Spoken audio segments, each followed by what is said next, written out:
Good evening. Welcome to the Select Board meeting of Tuesday, November 7th, 2023. We're here in the Select Board meeting room. We're also remote on Zoom, YouTube, and on RCTV remotely. So just an overview of the agenda before we get started. We'll start with public comment, then we'll have Select Board liaison and town manager reports.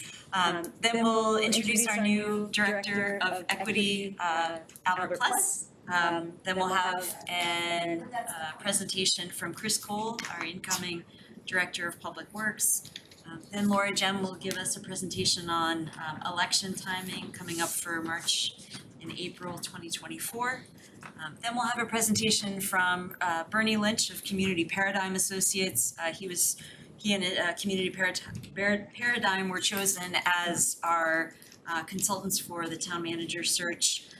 Then we'll vote on the makeup of the town manager screening committee and appoint select board members to that committee. We'll have a brief discussion of an appointment for an acting town manager, and then we'll finish with a discussion of future agenda items, approval of one set of meeting minutes, and then we'll go into executive session to vote on a collective bargaining agreement with the firefighters AFL-CIO. So first, are there any folks in the room who would like to make public comment? Okay. Seeing none. Caitlin, is there anyone on Zoom who would like to make public comment? Nope. Okay. Thank you very much. So we'll move on to liaison reports. Carlo, can we start with you, please? Sure. I was hoping he'd be here in person, but today is Bill Brown's 93rd birthday. So happy birthday to Bill. I don't know if you're watching, hopefully you're out to dinner or asleep. But there's that. And so just wrapped up Simon's Way Exploratory Committee, a very brief meeting. And we learned that the Reading Pickleball Association is going to withdraw their citizens petition or table it. So they're gonna talk to Laura about that if they haven't already. And, we're gonna, our meeting was pretty much, only that tonight. And, a lot of them were there, so we just discussed a future meeting and, hopefully we're gonna invite, I'll talk to Jackie about inviting Edge, to a meeting, and have them join us so we can hear the presentation together. And last night was a recreation committee meeting, a very robust meeting. Stephen Cole presented again with the proposal, Stephen Cole presented a proposal at Washington Park. And the recreation committee was not receptive to the location, which was right at the entrance of Washington Park. They kind of all agreed that not a good location. And I don't disagree with that myself. RPPA presented again, very robust discussion about that. That went on for quite some time. A lot of the pro pickleball proponents were there and spoke, and recreation had their own discussion. Also Jim also discussed maybe reworking Play Local in the spring to accommodate more players. And then they approved amplified sound for our November 11th Veterans Day ceremony that I'm guessing Fidel will mention in his report. And that was it for me. Thank you. Thank you. Chris? Thanks, Jackie. The Charter Review Committee met last Monday. We went over Articles 1 and 2 in the Charter. Essentially, we didn't vote, but it was kind of informative on, as we were going through each section, changing things that everyone was comfortable with the changes that we were making in Articles 1 and 2. It was primarily selectmen, select board, and then his throughout the whole thing to there instead. So just cleaning up some of that language in there. So our next meeting is next Monday, going over Articles 3 and 4, I believe. Public comment in the beginning, etc., and then we'll have a forum sometime next week before anything's final. So that's that. Great. Mark? Thanks, Jackie. So a couple of things. One, the Council on Aging met last week and again had also a robust discussion. That seems to be the phrase that we're using this evening, so that's great. They're very focused on communicating outbound to the community exactly what the needs are at the senior center. I mentioned last time about the video, and they've developed a communications plan to kind of keep the needs of the age 60 plus community front and center. And that's very much on the front burner. They also have some interest, and I know that we're getting a presentation on elder services and ARPA funds, I think at our next meeting, the 28th. And that's obviously the council is very involved in that discussion, kind of hearing where things are and how that's going. The other related activity, not Council on Aging specifically, but we have received now 6 bids on the RFQ for the feasibility study for the senior center. The screening committee met and narrowed it down to 4. And also created a list of questions, and we're actually interviewing all of them tomorrow. And so that'll move ahead very quickly as per the plan so that we can get them moved. The next big activity after that, once this feasibility study group is selected, is to get them up to speed on all the things that we've done already as a town in terms of exploring this idea, understanding the idea, and get them ready to go and for them to kind of figure out what their plan will be going forward. The ones that we did select, I think, have a great diversity of backgrounds. A lot of them have been involved in both senior center and community center with designated space for age 60 plus. They have really nice resumes in terms of where they have done this work, a lot of very current work that's being done, so this is very topical, obviously. And I think we're gonna have some really good interviews tomorrow, so I'm looking forward to that, and we'll complete that process immediately. Thanks. Thanks, Mark. Karen? I was just, is that, Mark, congratulations. Is that gonna be available for the public to watch tomorrow, or when you interview them? Don't think that's the case. Okay. I don't think I don't see it that's how posted. we've done it. However, the 6 proposals are up on the website. You can see the Okay. responses to the RFQ. Okay, thanks. Okay, so I've been traveling for a week, but I came back and my inbox was full with awesome stuff from our Economic Development Director, Ben Cares, including links for small businesses to a number of grant programs, some closed for this year, but some open. And I believe that went out to the database that he has of all of the local businesses. And also, I'm happy to share that he, and probably with support from other folks, has created a guide to doing business in Reading, and it's pretty comprehensive. I gave it a quick look. It takes you all the way through site plan review, signs, health department, do you need a business permit? And at the beginning, because people like to talk to real people, Ben lists his name and number right at the beginning. So I'm pretty excited about this, and anybody out there who's trying to do business in Reading, it'll be on the website under the economic development, so that's a nice addition. It looks great too. And so a number of us, if not all of us, attended the Economic Development Summit / Financial Forum a couple of weeks ago. And again, more kudos to staff for a continually evolving and very well done MBTA Communities update. This is on RCTV, and anybody who doesn't know anything about MBTA communities yet, I encourage you to go out and seek out the video, as well as a terrific Reading specific presentation on the Community Preservation Act and what it would do for us. So, great job there. That was very enjoyable. So RMLD, they did meet last week, and Greg is coming to talk to us, I believe, on the 21st, or whenever it is that we have him coming. Did we push out to December? November 21st. Is it November 21st? Okay, so I'll let him share with you what they discussed last week. But I did want to also take a moment to say that Fidel updated us that there has been an electrical issue ongoing at Reading Woods, and those can get dangerous very fast. And RMLD has been actively involved with the fire chief and identifying the source of the issue and being ready to assist in any way they can. And at this point, it's not clear exactly what's causing the issue. They believe it's in the facilities somewhere, but I appreciate that because that can get dangerous very quickly.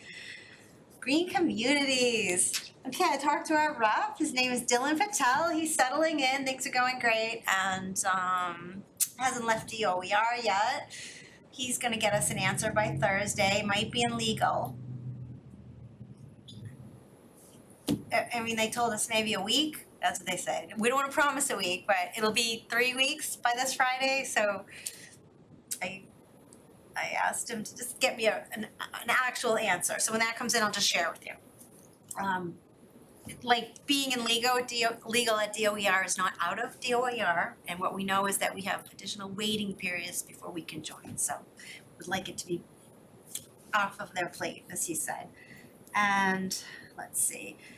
Okay, Killen School Building Committee, they did meet last Monday. They talked a little bit about the submissions. We received 4 submissions. Today, the MSBA Designer Review Panel met, including our 3 reps, the superintendent, Fidel Maltez, and the chair, Carlo Nazzaro, and all of their MSBA members. And they discussed in more depth all 4 submissions, and they chose 3 to move forward with. So they have voted, including our reps, they voted to move forward with a firm called Studio G, a firm called Feingold Alexander, and a firm called LaValle Bresinger. And on November 21st, there will be more discussion by the same group of people, and they'll make a final decision. But again, as we've mentioned, there's 18 people on the committee, and we have 3 voices. So they are providing the overwhelming amount of input, and a lot of them are architects, and some of them are MSBA staff members, and they are all familiar with all of these firms, so it's helpful. And let's see, is that it? That's it, thank you. Great, thanks Karen. And is that, you said that's an architect selection? Designer review, Designer, okay. essentially architects. Okay. Great, thanks. Okay, just a couple of items. CPDC this week, McDonald's has continued their proposal to the December meeting. I think they are indicating that they're taking some time to review some of the comments that they've received from the public, which we heard about at our last meeting. Also, just a reminder, we'll host a forum tomorrow with Bernie Lynch, our town manager search consultant, here in this room at 6 p.m. for the public to talk about our search for a new town manager. So certainly encourage folks to attend either in person or tune in on Zoom. Also a reminder that Town Hall is accepting applications for at-large community members to join the Town Manager Screening Committee up until this Thursday, November 9th at 5 p.m. So if you're thinking of applying, that is on the website. Also tomorrow night, the Planning Department is doing an MBTA Communities Knowledge session at 7 p.m. at the Public Library or via Zoom. And then last but not least, Trails Committee met last week, and just by way of an update there, the good news from Matera Cabin is that the flooding appears to have subsided in some of the lower levels in the garage. The committee is still working on trailblazing with a few remaining trails, and they're considering the possibility of applying for a Mass Trails grant application that's due in February.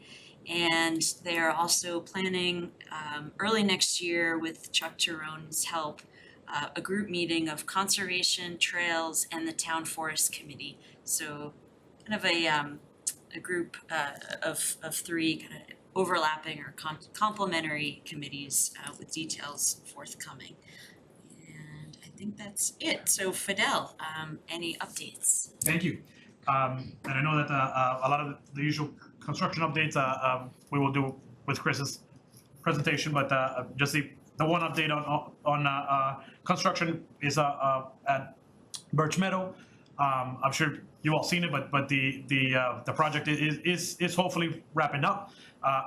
The majority of the building is completed, and the contractor has told us that they expect the majority of the project to be completed by next Friday. Just as a reminder, Laura has has the warrant books available to all town meeting members, and the prep obviously for town meeting is our focus. Town meeting starts on Monday, and it is amazing news that that Article 12 is going to be tabled, and I think all of the other updates we'll do with Chris's presentation on construction. Thank you. All right, so moving on, Albert Pless, we're glad to introduce you as our new Director of Equity and Social Justice. Glad you're here, and both here in Reading and here with us tonight at the Select Board. And so I know you've got some slides, so love to hear from you. Thanks. Thank you, Select Board members. Again, thank you for the opportunity to kind of share a little bit about me, but more importantly about the work, and I think what I can contribute to the work here. And then Reading, coming from Andover and doing this DEI work. Again, thank Select Board members, thank you, Town Manager, thank you, Amy, for your support in onboarding. The library has been a great place to kind of come in to this work. But again, I'll just kind of start with some things about me, just personally. Geographically challenged, I think I'm south of here, so I live in Winchester. So is that south? I think that's Southeast-ish, Southeast, kind of. yeah. Okay, I think I travel south hopefully every day when I get back. But I live there with my family, my two school-age kids, my 17 and 15-year-old, and I have a college-age kid down in Connecticut. So busy, as a lot of us parents are. So I've been here about 14 years. Similar kind of makeup is here in Reading in terms of a lot of demographics, a lot of kind of feel. So kind of it always feels like home here in terms of feel. I'm a coach, and so I coach almost everything. Started with my kids. Sports, again, a lot of us kind of started off. So big basketball coach. So most particularly my son, who's my middle kid. So I really passionate about really that broad concept of kind of helping folks get to the next thing. So I really kind of apply that thinking. So I think that apply here in my DEI work. Steelers fan, so I just want to make sure I be clear about that. So I know that I'm yeah, I just want to be very clear. If you go in my office, which I welcome folks to, the library, I have, a lot of Steelers things there, my terrible towel, my different things that, so I just want to make sure folks that football fans know that's really clear about me. But in all humor though, I'm a big sports fan, so I really love in sports town. Professionally, I worked in public health for about 20 years, both in Boston Health Commission and locally in Cambridge Health Department. So that's my thing.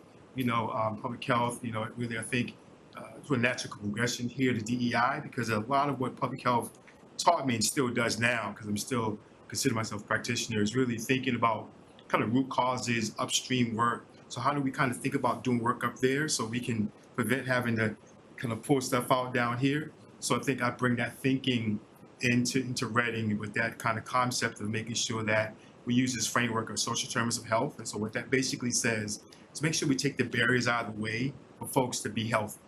I think that same concept applies in DEI, where if we remove these barriers, I think people can feel included and feel like they're fabric of the community, but we got to remove the barriers. But first, we got to recognize what they are. So that's a whole identifying process. And I think we're doing some of that with our work around the assessment, which I'll talk to in a few minutes. And then finally, I'm a community organizer at heart.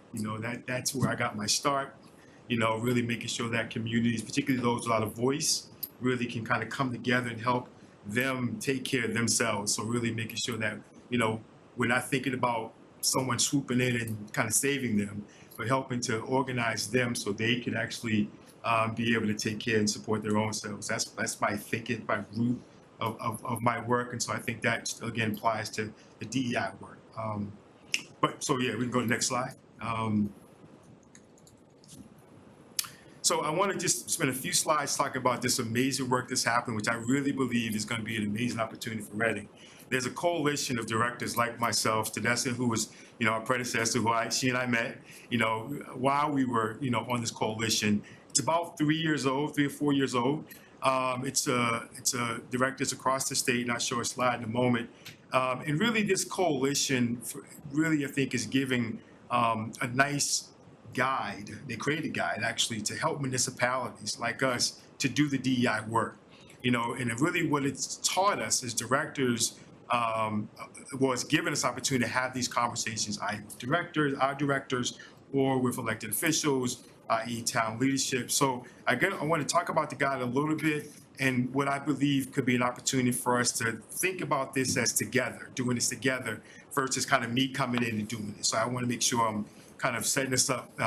For me, I feel like it'd be a great partnership with everyone. So next slide. So these are towns so far that are part of this DEI coalition. As you see, you know, we're part of the 3 R's down there here in Reading. And, you know, this work is growing. As folks probably know, particularly municipalities, we're talking about 4 years old now. So it's fairly still young in terms of how this work is happening in municipalities. So we're still trying to build the ship as we're sailing a little bit here.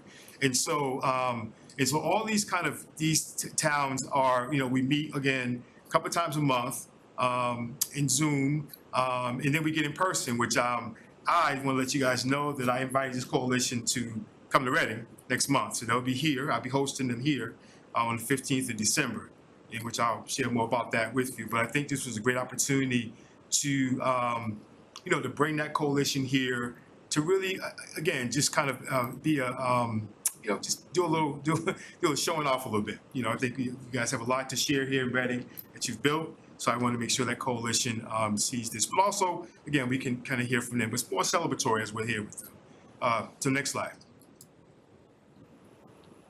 So there's some lessons learned from this work, again, about 3 or 4 years old. One is that there's an incredible learning curve for municipalities, learning how to do this work. And particularly with the way that local government's structured, it's not always kind of doing it. Sometimes it's more like this. And I think just want to call it out, the challenge that we've learned about that.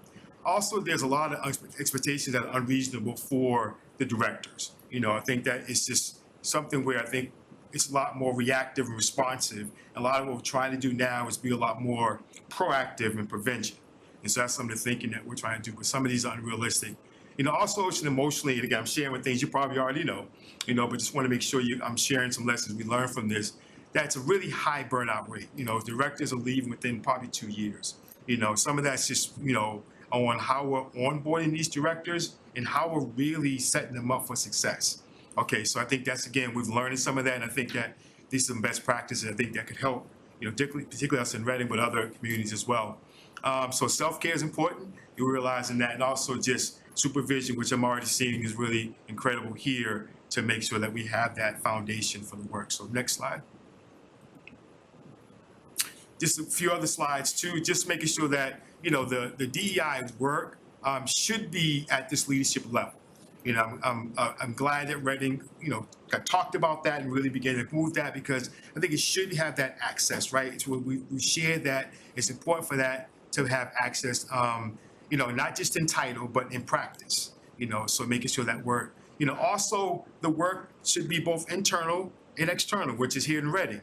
Believe it or not, some places only are internal and some places are only external, which again, doesn't give this opportunity to really make sure that you're, you know, doing the work in collaboration. You know, the investment has to be done financially. You know, you have to have a budget that works, right? We recognize that, you know, sometimes you know, there are positions out there not really giving it the opportunity to really succeed financially.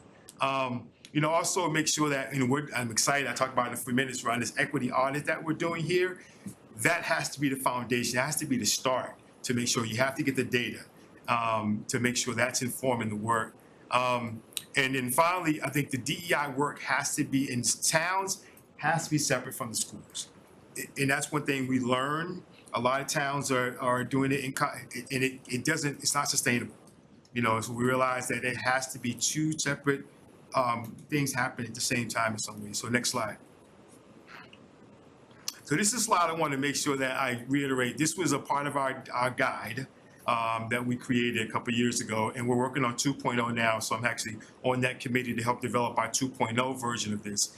This slide really says we're all in this together.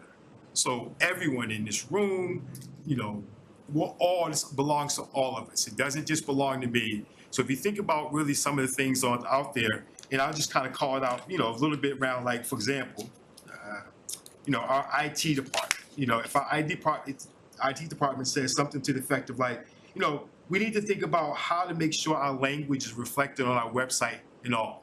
That's a way that DEI is being built, for all of us. The fire department says we need to make sure we're being responsive to all the neighborhoods in a timely fashion. So it's, again, a way for us to think about this in all. But I'm gonna call out a few of the shared responsibilities I think that really draws us home around making sure that we're focused on our internal culture. Making sure that we understand we have to kind of get they call our house in order first before we go out and do our work. Training and learning has to be the foundation. And again, that's why I'm excited about this audit that we're doing and what can happen after that. And that learning and sharing can happen across the board for all our departments. And finally, two other ones around community engagement. We have to engage our community at every stage of the way with this work. We have to make sure that they're part of it, all members of the community, however hard that's going to happen. And then finally, we have to evaluate it. This work, again, I'm going to say it a couple of slides later, has to be data-driven, has to be based upon, what people are telling us, and that has to how we go move forward. But again, this is a slide that we talked about a couple of days ago in one of our meetings, that we're going to really make sure we update this slide to make sure it really gives a lot more clarity around how all these departments and even elected officials can really make sure this work can move. So next slide. Trust me, I have one more slide left. So you guys like, slides. And finally, this work is about reading. So I wanted to make sure I share with you how I work, but also I want to share essentially how I believe this work could be very impactful. The internal work, right? Looking at our policies and practices as a municipality, I think we have to do that. And I think that work sometimes is hard, a little uncomfortable, like anything. Imagine kind of whatever thing you have to work on internally. It's a little hard, right? But I think once you do it, and then you do it together, I think now we can figure out, okay, what's not working and what is working, right? And then that's where you kind of begin, that's the work process.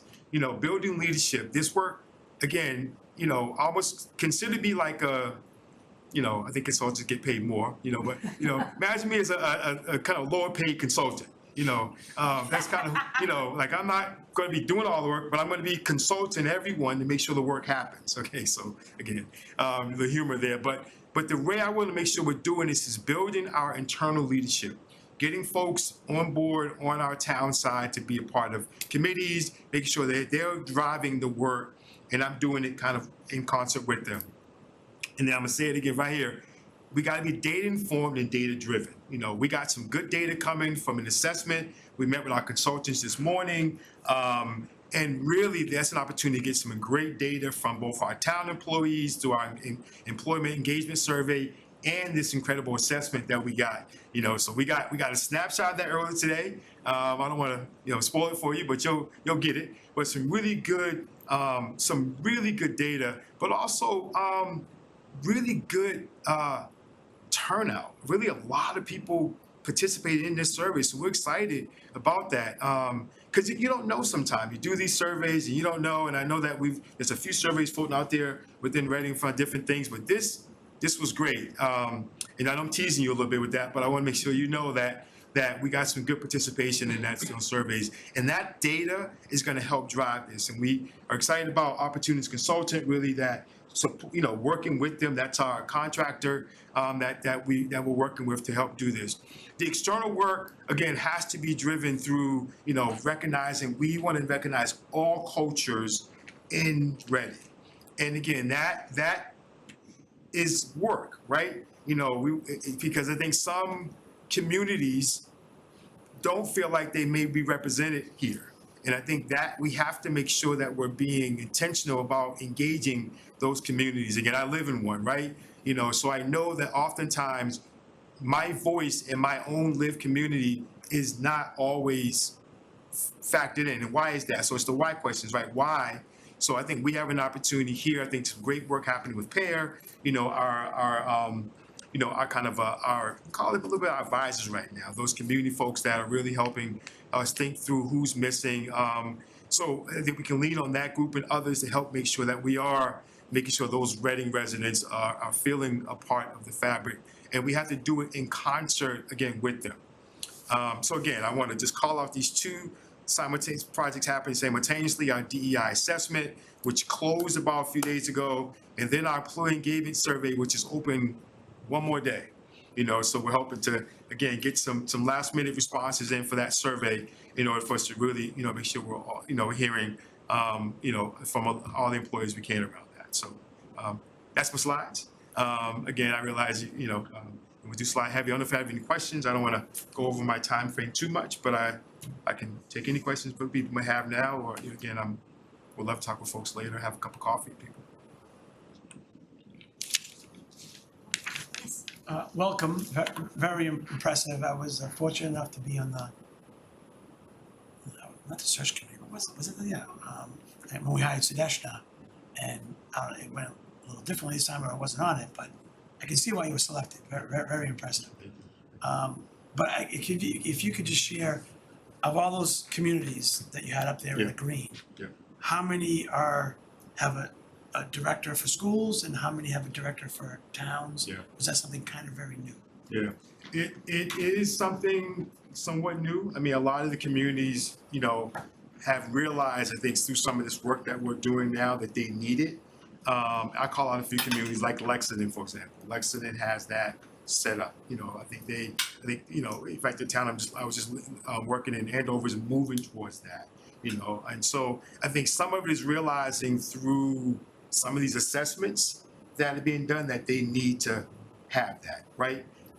So again, those I would just call out probably maybe 10 on there probably has both. And do you think that's part of the burnout rate that you mentioned? Or no? Oh, yeah. I mean, I would say it's a lot of things, but I think one of it, is, because remember, all this is good, right? There's a lot, everything that we recognize as directors that causes burnout is all work that needs to happen. But it's almost like anything, right? If you're the cook, the bottle washer, and the whatever that thing says, you're not gonna last. And I think that's why that's why this coalition work and this guide, I think, is the secret sauce a little bit to helping to keep and sustain these directors longer. Yeah, I didn't know we had that mass coalition. It's the first time. No. It's new. It's again, I think the senior director on our coalition belongs to Arlington, which is about 4 years. Yeah. So she's been there 4 years. Thank you. Well, yeah, thanks. Sure. Chris? Thanks, Jackie. And thank you, Albert. I would have to say you are extremely articulate in the way that you presented everything. And I think that if I could just have you make my arguments for me, there'd be a lot more 5-0 votes going here. I agree. It's without a doubt. I feel bad for Chris having to follow you, because it's definitely, you have a presence about you, so Appreciate it. welcome to Reading, and look forward to speaking with you. Thank you. Yeah, I look forward to working with everyone. I mean, again, I'm excited about this opportunity, and again, we're doing this together. So, thanks. Thank you. Thank you. And actually, did you all first have any other thoughts or? I would throw one Yeah, quick comment.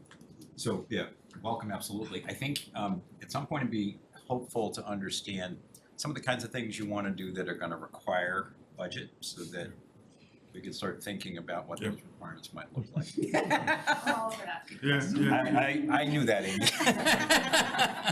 Yeah, and I appreciate that. And again, everything I'll share, and I appreciate the opportunity, Mark, is that we'll be informed by what we're saying we need. I mean, I think we're talking about some of that in the coalition, saying, what's an appropriate budget for this work.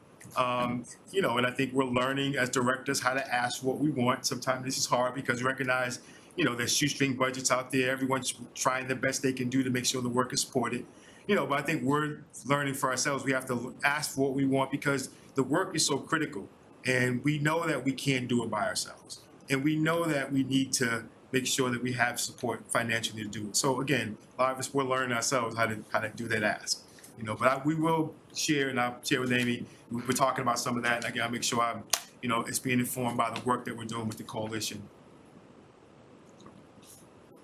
And thank you for hitting the ground running with some advice even just over the past couple of weeks has been really helpful. Sure. We appreciate it. And I would also say too, learning about your public health background and the work that you've done on social determinants, Yeah. it seems like a really good overlap with our Board of Health and with our Reading Coalition for Yeah. Prevention and Support. So, I meet with those folks a couple weeks. okay, Yeah, good, I'm excited. good. Yeah, Yeah, Yeah. great. So, Thank you. Thank you. thank you, folks. Thank you. Thank you. Thank you. Question. Yes, Did I miss public comment? yes. If you'd like to come up and just give name and address, sure. It's daylight saving time, don't Yeah. All my watches are. Nancy Dr. Pearl Street, I'm also a member of the Town Forest Committee, I'm here as an independent though. When Jane announced recently her retirement, there were audible groans in the room that we were losing her after, 17 plus years in the town. And honestly, Jane has been just indispensable to the town forest, our mission, and the only saving grace of Jane's retirement is Chris Cole. So I just really wanted to thank them both, because I really look forward to working again with Chris continually, but to also really acknowledge how wonderful Jane has been. Even before Jane became the director, it was an open secret in town that you went to Jane to get anything done. So I really do appreciate all of her service and really look forward to Chris. Thank you. Thank you, Mr. Chair. And that's a great segue, because now we'll introduce Chris Cole as the incoming DPW Director. Chris, thank you for being here tonight. Well, thank you for having me. We have your slides. Thank you. I will do the intro slide. I don't think that Chris Cole needs any introduction, but I will do it anyways. And we'll just give slides just a second. While it comes on the screen, I'll just note that Chris Cole has been with the Reading Department of Public Works for 20 years. He began as an engineer. He actually interned, I think, in Wakefield first. Linfield first. Chris has been in public service his entire career. He was in the engineering division for 15 years, and he has been the assistant director of public works for the last 5 years under the leadership of Jane Kinsella. Chris has a Bachelor's of Science from Merrimack College in civil engineering, and we released a press release maybe at some point this summer that Chris was named the Civil Engineer of the Year, and a lot of staff attended that ceremony. It was a huge honor for the town of Reading. Chris, thank you. Thank you, Fidel.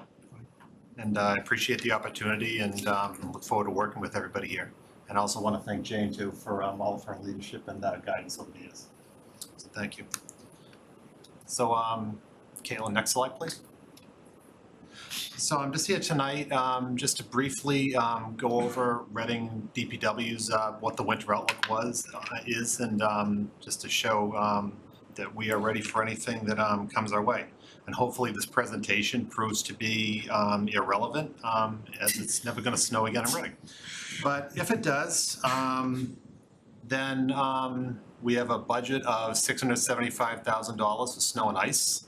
That allows us to do 200 lane miles of roadways, including 15 schools and town building parking lots, including all the snow removal post-storm.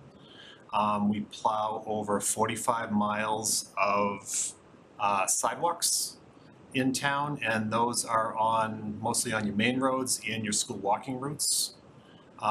We maintain through the winter 4 cemeteries as we continue to do burials over the winter. We have 6 skating rinks that after the storm, after snow removal is all complete, we remove the snow from those skating rinks, assuming the ice is thick enough, and even have our own mechanism now to resurface the rinks as well. And then we also do downtown snow removal if needed, removing all the snowbanks and whatnot. Plus, all of our water break repairs, down trees, and the infamous potholes. So next slide, please, Caitlin. So how do we do it? So in a typical storm, we would probably see about 42 pieces of town equipment, 30 pieces of contracted equipment. Our road salt, we have our salt shed at the garage that holds about 800 tons of salt. A typical storm, we could easily go through half of that, so about 400 tons. One good piece of news on the salt, we saw actually a significant price decrease this year. Last year we were in the lowest 70s per ton. This year it came in at $57 per ton. So that's a good piece of news there. We also utilize liquid calcium pre-treatment. At the garage we have two 5,000 gallon storage tanks to hold that. But above all, none of this could be done without the phenomenal DPW staff that we had. Just working hours on end to get the town cleaned up after a storm. And last but not least, lots of coffee. So next slide, Kevin, please. So I mentioned about road treatments and what we do. So prior to the storm, if the weather conditions allow, we spray down liquid calcium chloride to all of our main and secondary roads, and then put salt on all the local roads and parking lots. During the storm, we're actually salting the main roads as part of the plow convoy when we're plowing the main roads, so that every time the plow goes by, it loosens up that base layer. After plowing operations conclude, all the roads and parking lots will receive another post-storm treatment of salt. Next slide, please. And now sidewalk plowing. So as I mentioned, we currently plow over 45 miles of sidewalks, including the downtown area. And this is done with 4 sidewalk units and 3 Bobcats. The sidewalk plowing begins after the streets are completed, and this is simply because the same staff that plow these sidewalks are the ones that are out clearing the roads. And we want to make sure everybody stays safe and gets proper rest, so if they're out for 18 hours or more, 24 hours plowing streets, you know, the sidewalks may not start till the next day, because we want to make sure they get home and get some good rest, you know, before they start the sidewalks. Downtown sidewalks, the same way, they are plowed during the storm if we have staffing to do it. If not, we have to reallocate that staffing to plowing streets. You know, we'll start plowing the downtown sidewalks after the storm. But the time to complete this sidewalk plowing, it can vary greatly, as you can imagine, you know, based on how much snow we get in the storm, how heavy the snow is, whether it's a light fluffy snow or a dense wet snow. If we have like lighter snow accumulation and it's a lighter weight snow, we can use the snow plow attachments on the sidewalk units and can actually get through the town maybe in about 5 hours. But if we have to put the snow blower attachments on there, and it's because it's a heavier snow, a deeper snow, it can take us upwards of 30 hours or longer to get through the entire town. That's why you're gonna see some of your sidewalks not getting cleared until maybe 3-4 days or longer after the storm. And then hopefully there's not another storm coming on its heels, and you know, we get caught up prior to that next one coming in. Next slide, Caitlin, please. So just a couple of slides here on what residents can do to help us out. For one thing, we ask, and we've already put something out on social media about this, any of the basketball hoops that are in the street or anything in the road, please move that back to at least 10 feet behind the edge, you know, back of the edge of the road. Because as you can see in the photograph there, you know, that truck is about to hit that basketball hoop. So it's not only is it gonna damage the basketball hoop, but it could damage our truck. And if, depending upon the damage to the truck, that truck you may have to take that truck out of service, and that's gonna be downtime when the street could be getting a lot of snow. Also, another thing that residents can help us with is even in the areas that are plowed by the town, if they are able to shovel their sidewalks, because any less snow that's on those sidewalks is going to allow the sidewalk unit to go through that area faster and get the town done faster. Another thing, we have over 850 hydrants. You know, we'll start picking away at these hydrants, digging them out, you know, after everything else is done. But with 850 hydrants, that obviously is going to take some time to get through. So if you are able, and you see the hydrant in your neighborhood needs shoveling out, if you can shovel out, it'll be a big help to us. We have over 3,000 catch basins. If you are able to shovel out your catch basin, that would really help us out too. You know, we can only get to so many, you know, after the storm to get cleaned out before the next one. And if you're wondering where the catch basin is in front of your house, once the snow and ice melts from the street, you'll typically see a white arrow painted in the road, and that's pointing towards where the catch basin is. So we go around during the good weather and make sure those are painted, so you can find where those are in the winter. Next slide, Caitlin. And then other things, I cannot iterate enough, you know, please do not put snow into the street.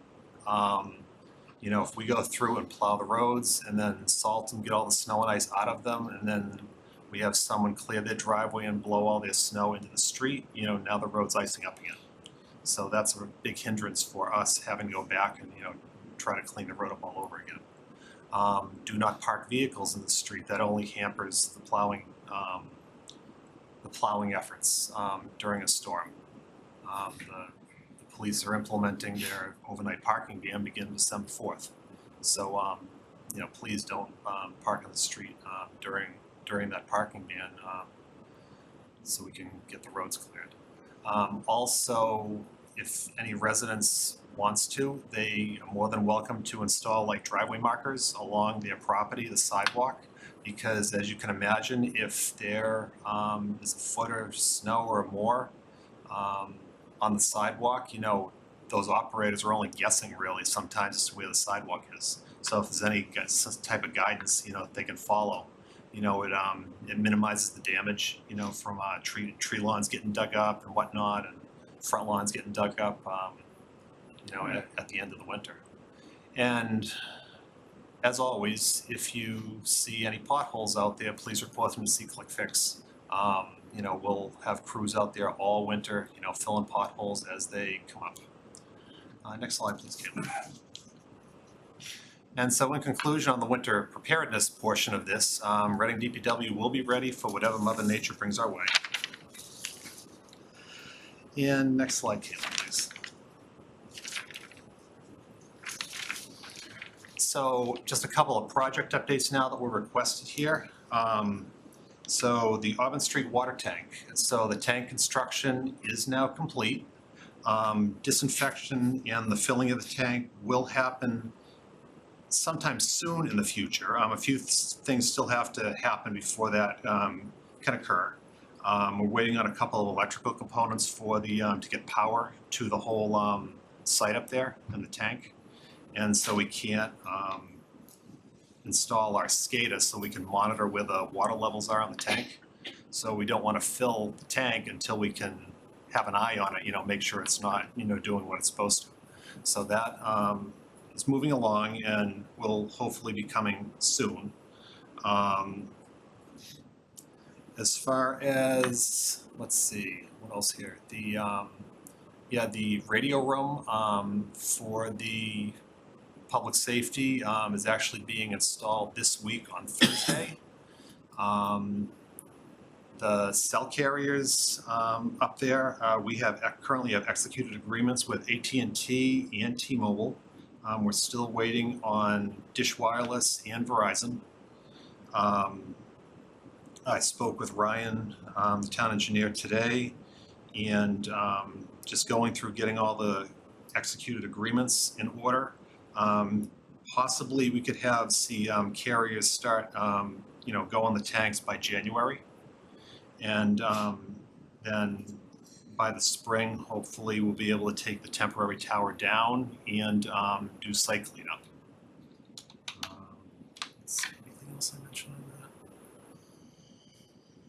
I think I covered everything on that. Yeah. Okay, and then going to Emerson Street, water main replacement. So we had started that, and that has been postponed until the spring. we put the temporary water main out there as we usually do on a water main project, and there was some issues with meeting the requirements for the QAQC's specifications. So, and then we just ran out of time in the season. So the contractor will be back in the spring to put a brand new temporary, water main down the side and do all the testing and everything. And once that meets all the requirements, we will start with the main replacement out there. Next slide, Caitlin. And the last project I was going to mention is the Sturgis Park Sewer Pump Station. So the new station is now complete and online. The old station has been decommissioned.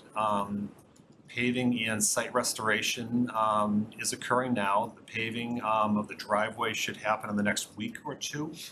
The plantings were actually all installed last week, and they will be monitored and addressed as needed in the spring. But all in all, that project will be completed this fall. And last slide, Caitlin. Are there any questions? Board members. Carla. Well, thanks. How do you, from your, where you sit, the equipment, you have what you need? Like operationally, mechanically, is everything? I mean, we could always use more, but we make do with what we have. We get the roads cleared with what we have, with what we get for contractors. We put signs out today, always looking for more contractors. But we make do, with what we have, but, we could always use more equipment and, staffing, Yeah, I think you guys, obviously you're gonna get complaints, but I think you guys do a great job in downtown in particular, given that's where I live. And, I take care of my hydrant, I take care of my catch basin and hopefully. So another question I had was, so someone drives individually to every hydrant after a storm to inspect? Well, we start to, yeah. Okay. Yeah. Same with the catch basins? Yeah. Okay.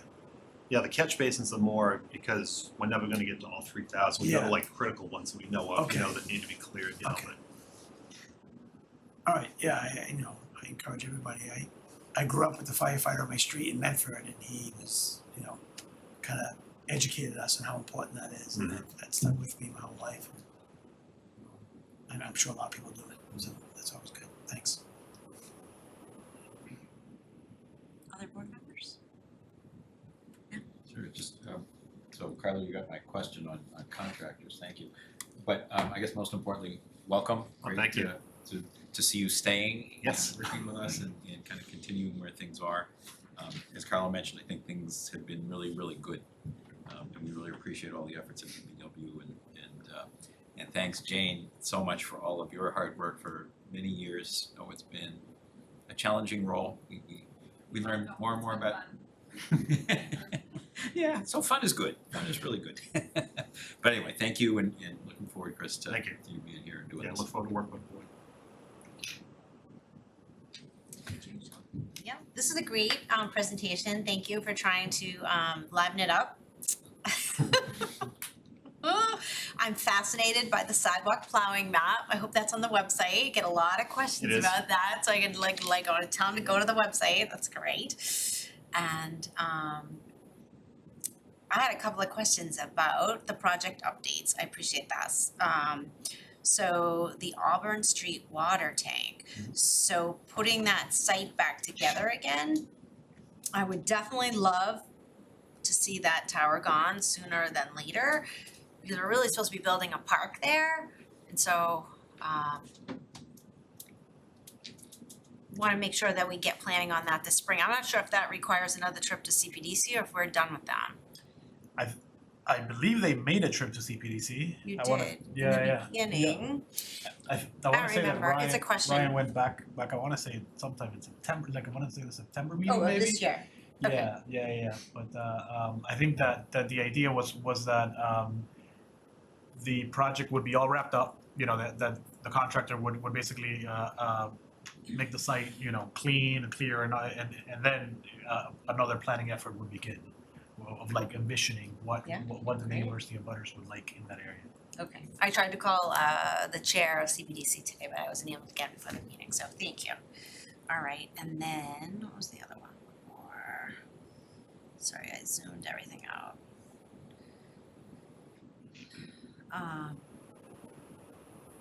You know, just the question about the Emerson Street project, because that was a lot of work to unroll all that pipe and then roll it up again and put asphalt in people's driveways. I was like really glad it wasn't on mine. I think they did a good job cleaning it up. I haven't gotten any complaints, but I was a bit worried about that. I don't know if you guys have gotten any complaints, so anyway, hopefully. Oh, here's what I was gonna ask. So once that water main installation starts, how long is that gonna take? That's a good question. Could be anywhere, couple of months maybe. I mean, it's not that long a street, I don't think, but Not sure. a lot of it depends on what they uncover when they start digging into the road, if they hit ledge or, you know. Oh, there's ledge up there, it's a hill. I'm sure You can tell that and bring the chipper or whatever they need. Okay, no, thank you, this is great, I appreciate this update, I'd love to see more of these updates. I guess the only thing we didn't see tonight that I can think of, other board members might have other ideas, is sort of making downtown look pretty again, like where that might happen. My husband asked me about it a lot. We're gonna put that downtown back together after we've done all the work, and I'm like, yeah, we are. Mhm. But I would love an update of that at some point. Sure. Thank you. Chris? Thanks, Jackie. And thanks, Chris. And obviously, thank you, Jane, for your time here as well. Just seeing the snow presentation, I'm not entirely sure how you guys get everything done to begin with, because it just seems like a plethora of items to get to that we all take for granted, because we just get up in the morning, complain about the snow, and somehow make it. So, no, thank you for that, and hopefully we get a lot of contractors this season for plowing if we need it, when we need it. Yeah, we have a good amount so far, but we always can look for more, so. Thank you. Thank you, Chris. Okay, thank you. Congrats again, Okay. and thank you, Jane. Okay. Appreciate it. Thank you. Thank you. Thank you. Alright. Thanks. Thank you. So, next is Town Clerk, Laura Jem. Further discussion, just by way of background, as a reminder, at our last meeting, Laura came to us with the question of how to schedule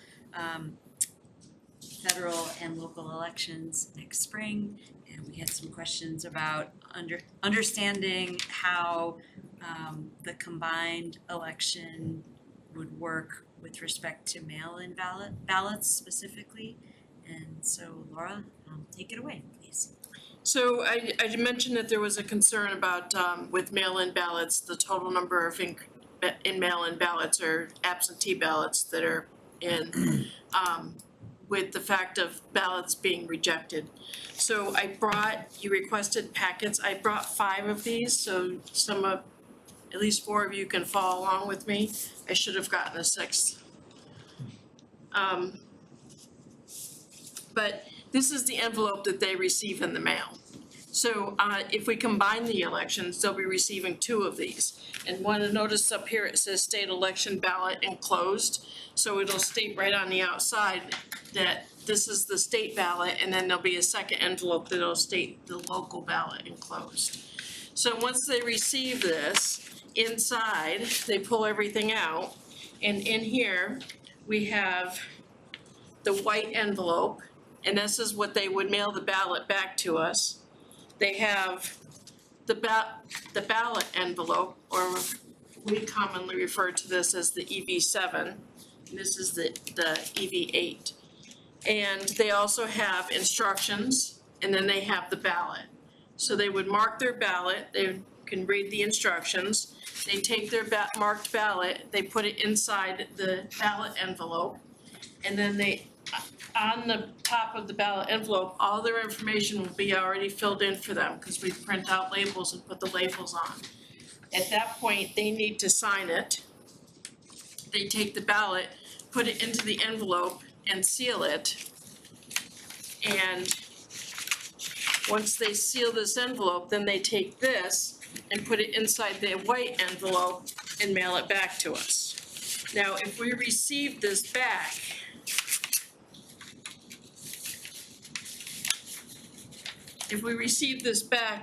with the ballot inside the white envelope and not inside the ballot envelope, it needs to be rejected. Okay, if we receive it back without a signature, it needs to be rejected. If we receive it back with 2 ballots inside this ballot envelope, it needs to be rejected.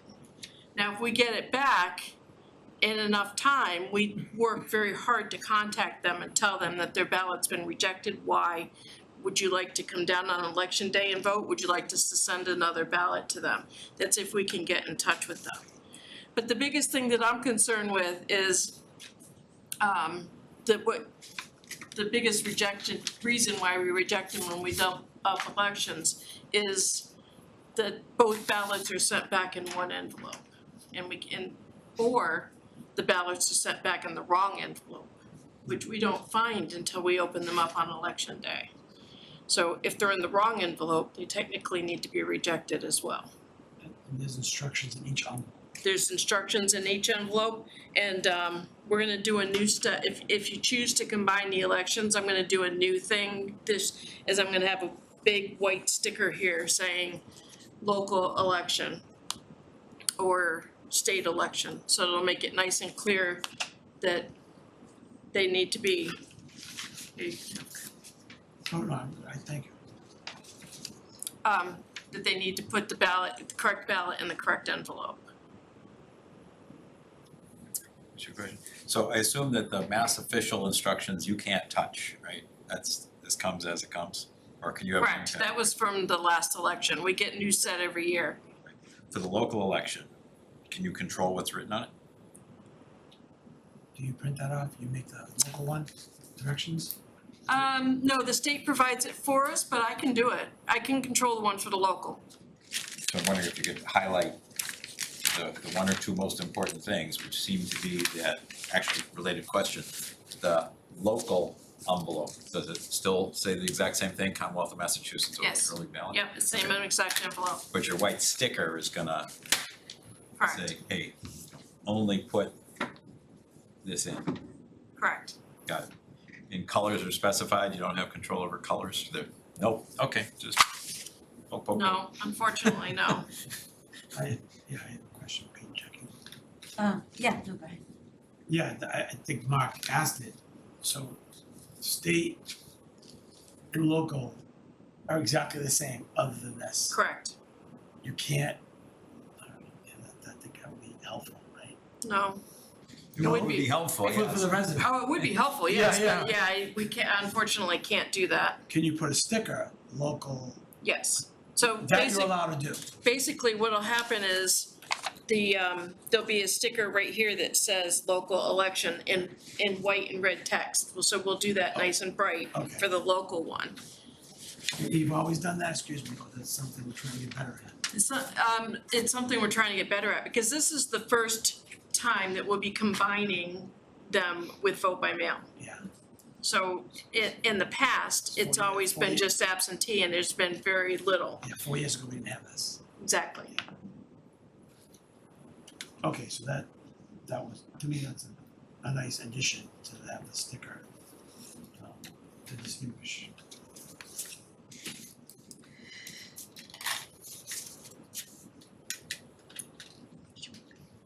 I'm ready to do the video when you guys are ready. Yeah, I do agree with Mark that to the extent that we have some editorial control over the local instructions, adding in kind of those key points of, keep them separate, mail them separately. Okay, I'll look at that.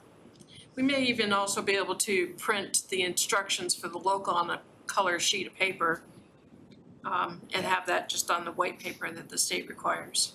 That Yeah. I have a little bit of leeway on the local.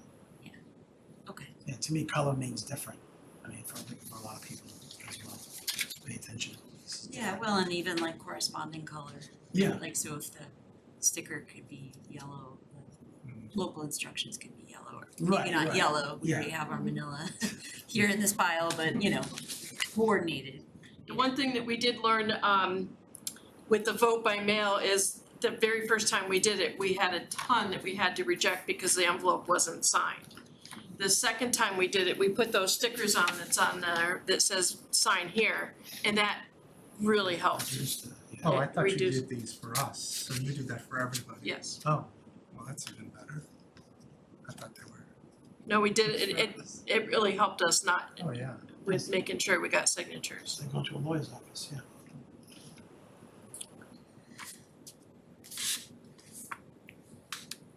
Yes, Chris. Thanks, Jackie. No, like I said before, I think if anybody can do it, it's you. What if you, I don't know what other clerks and whatever communities do, but I know that you are, go above and beyond what any election people should be doing, so. I think, with you at the helm, anything will be possible, and, Thank you. You know, we can pull just about anything off. It's just, you know, I wanna make sure that we do it in such a way that the voters don't get, their vote doesn't get enfranchised. Is that the correct term?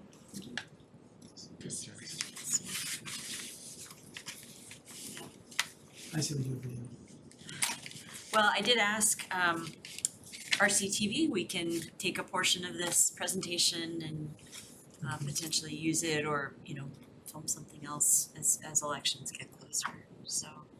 And my understanding is if we do nothing, there are 2 separate election dates, March 5th for state and April Second, 2nd for local. is correct. If we vote, we're, well, see what the proposals are, but we would vote to combine the elections. So if I may, I'd like to ask if the vote is taken to combine them, I would like to ask for some help on getting some election staff, making sure we have enough staff. Getting the word out there that we need to have, because we have to have double staff. So if you can just help with the word, getting the word out there, that would be great. And is there, if there are people out in the town who want to volunteer and who haven't before, who are available, would they contact the clerk's office? Yes. Okay. Yep. Great. Yes. So do the election volunteers have to be residents of the town? So it's a I hesitate because that becomes a little tricky. They have to be registered voters in the state of Massachusetts. I have to have at least 80% as Reading residents in every precinct. So they don't have to be Reading residents as long as I have 80%. Does that make sense? Yes.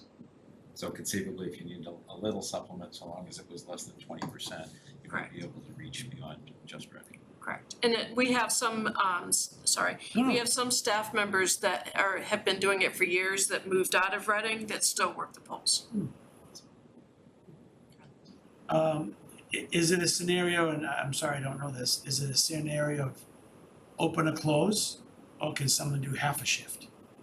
So it's a long day. Yes, so I just ask that those that are in charge, basically the precinct wardens and the precinct clerks work all day. Okay.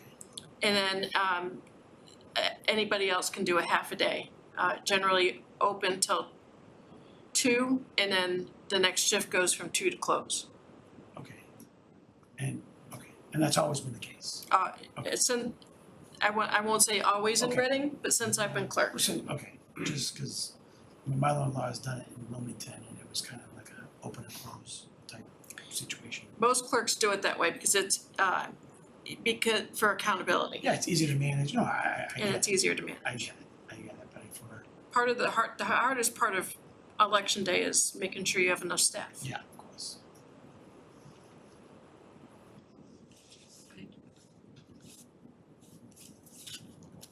Yeah.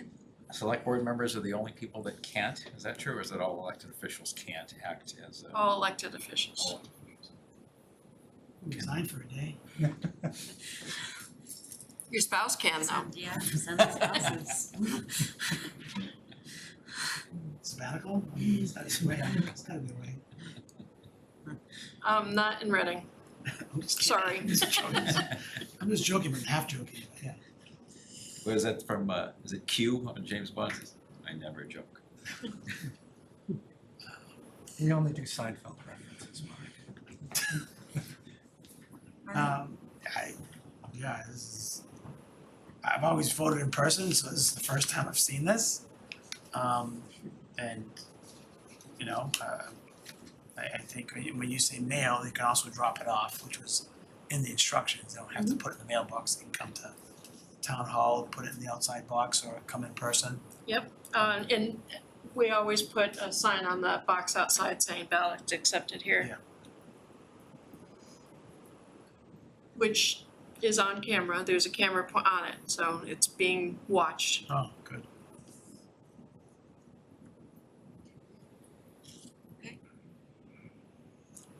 Anything else? Thanks. No, thank you. Thank you. Do you want your ballots back? Well, hard they're to not put real together. ballots, so you can have them. Someone has to put these together. We need it for our video. Alright, well, do we have a motion? We have a motion. Yeah, yes. Do we need do we need to use this motion or what? It says, I think, we'll just say vote. Okay, so we're gonna go Two ahead. motions or one motion? So the motion I have is to combine the local election and presidential primary because if we are not choosing to do that, we don't need to do anything. Right. Right? So should we have a discussion about whether we're choosing to do that? yes, yeah.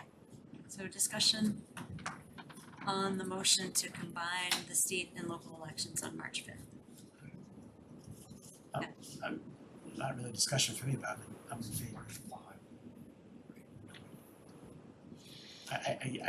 I appreciate and understand that, you know, it's more work, but Laura's, just like Chris said, we'll make sure it happens, and I think with the five of us and everyone else, we can get volunteers, and hopefully if needed, but I notice the same people year in and year out, you know, I go in person, and we count on those people, right, a lot of them, so, and hopefully they can do outreach as well, but I'm in favor of, and part of it's the cost aspect of it, but just, it's nice to kind of get it over with and then move on, so I'm in favor. Other discussion? Mark? Thanks, Jackie. I'm also in favor. I think this makes sense. I think we get, in the past, we've gotten better turnout. I think that the by mail aspect is allowing for the potential for even higher turnout. And we talked about concerns on not disenfranchising people. I think that with colors, with ideas, with videos, with local stars and things like that, then there's all sorts of great, you know, opportunity here. And I think doing it as one would make a whole lot of sense. I think we also have to talk about the date. Is that part of the motion too? Just timing? it would just be combined with the presidential primary on March 5th. How much? Really? March 5th. Yeah, I think it makes sense. So I've done this and I think it's a lot. I think it's overwhelming when it comes to your house. It's a little nerve-wracking. So to have 2 envelopes come, and you know, honestly, it might do more voter turnout, but I am worried about people putting their ballots in the wrong envelopes. It looks exactly the same, and so I have concerns about that, in addition to the extra staffing requirements and the extra expense. You know, so I don't know, I'm not sure, like, a little bit of incremental turnout can outweigh my concern over the difficulty people are gonna have with this. When 2 of these arrive at your house and they look exactly the same, you're gonna get screwed up. Maybe maybe I'm just really bad at mail-in balloting, but I think this is a lot of paper to open up and it's a little stressful because you don't wanna screw it up, but I will say these little stickers are gonna help. So, I'm not sure. Chris? Thanks, Jackie. There's an actual cost savings, not an expense to combining the election. So it's roughly 10 grand or whatever is what you mentioned, Laura. That was probably back in the day pricing. Now it's probably a little bit more. It's not gonna double, but there's still a cost savings to it. There's a time savings. There's a increases voter turnout. We get like 17%, then we get like 50, 60, something insane. So I think the positives in this significantly outweigh the negatives. And I think that with Laura putting the sign here thing, which I thought was for us, I'm just explaining things. I mean, you don't have to vote by mail. You can just go in person on election day and just vote. I mean, that's what a lot of people are going to do regardless. So that's where I'm at. I'm in favor of combining them and Laura just making things crystal clear to people, and I mean, that's all you can really do. Yeah, I mean, I started my voting life voting absentee out of state from out of state college, and it's never easy to look through these things and requires some close reading. I do think the stickers and the color coding, and maybe some outreach would help. I think Laura's presentation tonight gave me some comfort with respect to combining the elections, so I'm in favor of that. Okay, so would you like a motion? Yes, please. Okay. Move to combine the local election and the presidential primary on March 5th, 2024. Second. Okay, thanks Karen, thanks Mark. All those in favor? Opposed? Okay, we're 5-0. Thank you. Thank you, Laura. Off to the races. We'll do our best to encourage volunteers, poll workers, and thank you. I know someone who makes videos. So, great. Not this one. Sure, yeah, so if everyone is okay, we'll take just a quick 5-minute recess and reconvene at 8:23. Thank you.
And moving on to 8:20 agenda item, a presentation from Bernie Lynch of Community Paradigm Associates on the town manager search. Hello, Bernie, welcome. Oh, Welcome back. thank you. Glad to be here with you. So, first off, let me thank you for engaging with us once again to work with the town of Reading on the town manager search. And I think the purpose of tonight's meeting is really for me to speak a little bit about where we are in the process and to take any questions and sort of lay out the timeline that we're looking at moving forward in order to get you candidates and then a selection for the town manager position. I do have if I do have the opportunity, I do have the timeline that we presented in our proposal, and we could use that on the screen if I can share that, and that might be a good sort of guide for us as I go through the process that we're utilizing, which is very similar to the process that we used 2 years ago in working with the town, very similar to the process that we use in all of our searches. As you know, we've conducted at this point over 100 town manager, town administrator searches across the Commonwealth, and we think we have a pretty good handle on how the process should work, and as well as probably most importantly what the market is like out there and how we go about finding you some good candidates. So if I could, I'm going to try to, if I've been given the authority to do this, to share the screen and use this as a guide to sort of walk the board through and give the public a sense of how this process is going to unfold over the next couple of months. So just close out one thing here. So this is the timeline that we have. We have already begun working through the process of gathering information, getting a perspective from each one of the board members. And of course, tomorrow night we have the community forum that has been planned in order to get citizen resident participation in the process. So this first couple of weeks, we really spend, and we're fortunate in that, unfortunate that we're where we are in terms of going through the process so soon after we last did it, but understandable why that is the case. But we've already got really a jump on things as far as the understanding the town and understanding the town's ongoing projects, its challenges, its opportunities, and what the board is looking for from the next town manager. So we spend these first 2 weeks that we're working with the town. And as I say, we've already done quite a bit of work even before this week in terms of gathering that information to update the position statement that we use as a recruiting tool to give candidates an understanding of Reading and the issues that you're facing and what you're looking for in terms of skills and attributes. So that will take us this week and next week, we anticipate, and we'll have a draft of our position statement to give to the board, have you endorse that. Hopefully we can do that either next week through a somewhat informal process, or a more formal process would be to meet with you again on the 21st at your next meeting, at which time a formal authorization or formal approval can come forward, and we can immediately, within minutes of getting that approval, we can advertise the position. In fact, we could probably plan on doing that ahead of time and then putting the profile out even after the ads have already started running. With that in mind, our goal is to really hit the streets that late next week or the early following week to post the position, start circulating the position announcement to our database of potential candidates. We've already identified somewhere in the vicinity of 10 to 12 individuals that we want to focus in on as potential candidates for this position. But clearly our goal in terms of advertising and posting the position distributing it to a variety of sources, is to get as large a pool as we possibly can. And I guess this is the point at which I should probably talk a little bit about the market. 2 years ago, when we went through this process, we explained that it is a very difficult and challenging market for municipal manager positions.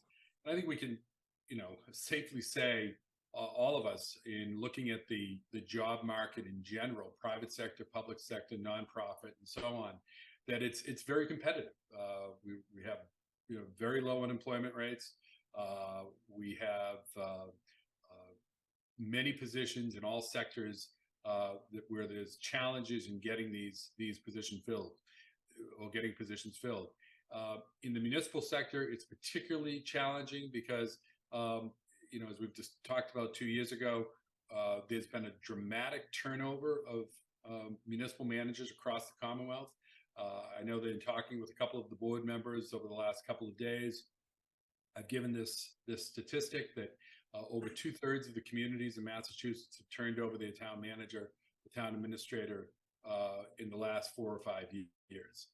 So when you have that kind of a turnover, it makes it a very competitive market. A good portion of that are retirements, but for every retirement, there's a churning that happens where someone then moves to fill that position, thereby creating another vacancy, and so on and so on. So going out and finding people for these positions, it remains a challenge. We see this in many of our communities that we're working with, and we see it in other recruitments that we're watching that other the towns are doing on their own, or perhaps there's another firm that's working with them. And this isn't just here in Massachusetts; it's actually a nationwide issue. There's a consortium of executive recruiters that has been formed through the City Managers Association that has been just talking about this and trying to identify ways to increase the size of the pool and the quality of the pool of candidates that all of us are working with to fill these positions.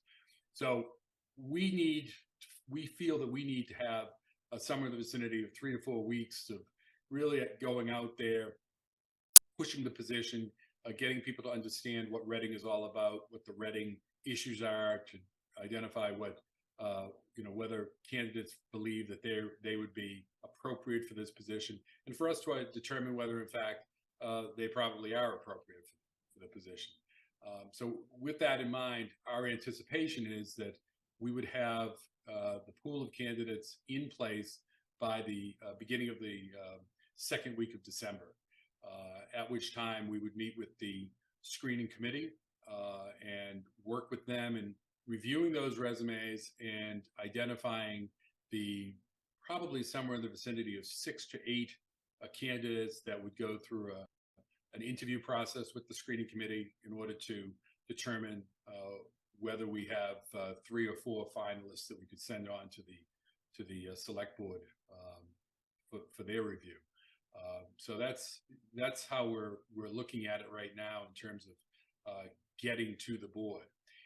As you know, so obviously the challenge that we sort of have, I'm sure it's already jumped out to everyone that's looking at this, that what we're showing here is that the interviews and selection of the finalists by the screening committee, number 7, would happen the week of the holidays.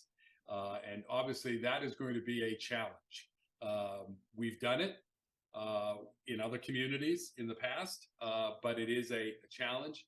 I think realistically, we have to look at probably doing these interviews that last week of December or the very first part of January, and then identifying those finalists that will be sent on to the select board. We, as you know, the way Community Paradigm does this, we do it a little bit differently than some other firms actually do it. We do sort of a initial vetting of candidates, largely because we know most of the candidates that are potentially out there, and if we don't know them, we make it our job to know who they are before they even get to the screening committee. And by that I mean we know of anything, or we will know of any issues that these candidates have that we can discuss with the screening committee, so that the screening committee isn't utilizing its time to look at candidates that may be problematic in one way or another. We want the screening committee to know that up front. So that's an initial vetting that is very helpful to the committee. Then when it gets to the select board, we continue to do more vetting, which includes any criminal history checks of our finalists, as well as a reference and background review that includes contacting people that they have given us that can speak to their qualifications, which then allows us to go into talking to other people that are familiar with the candidates as we build connections with the references that they give us, and do our further due diligence regarding these candidates' backgrounds. But what we focus in on when we talk to the references that they do give us is a considerable amount of time interviewing those references to identify the strengths, the weaknesses, and examples of the types of work and projects that these candidates will have participated in. I always explain this in terms of the screening committee will spend roughly an hour, maybe a little bit longer with each candidate. We will actually spend somewhere in the vicinity of 3 to 4 hours talking to references for each one of these candidates. We do extensive interviewing of the references to get the information that we think is crucial to pass on to the board, so that the board has some sense of what these candidates have done in the past and how they've gone about performing the jobs that they have had and the projects that they have worked on. And we pass that on to the board. So we anticipate that will be happening in the first part of January to the middle of January. And then we would go through an interview process with the board. And in all likelihood, I've put in here the optional steps that I know that we utilized last time as well, of having some staff, perhaps some staff interaction, and perhaps some type of community interaction with the candidates, all leading up to some type of selection by the board by the end of January. So it's a little bit faster process than I think we had last time, in large part because we have right at the outset a better understanding, or more complete understanding of Reading at this point in time than we might have in another community. In most cases, the process takes somewhere in the vicinity of 15 to 16 weeks. We think we can do this in more like 12 or 13 weeks, and you can have your choice made by the end of January. So that's sort of a nutshell. I've given you a sense of, and the public a sense of, how the process works, how it unfolds, and spoken a little bit about the market. Our next step is doing the community forum tomorrow night.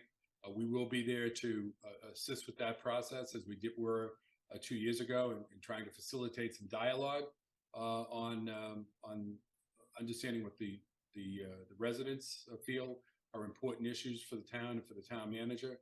But I will take this down now and take any questions or comments that board members may have.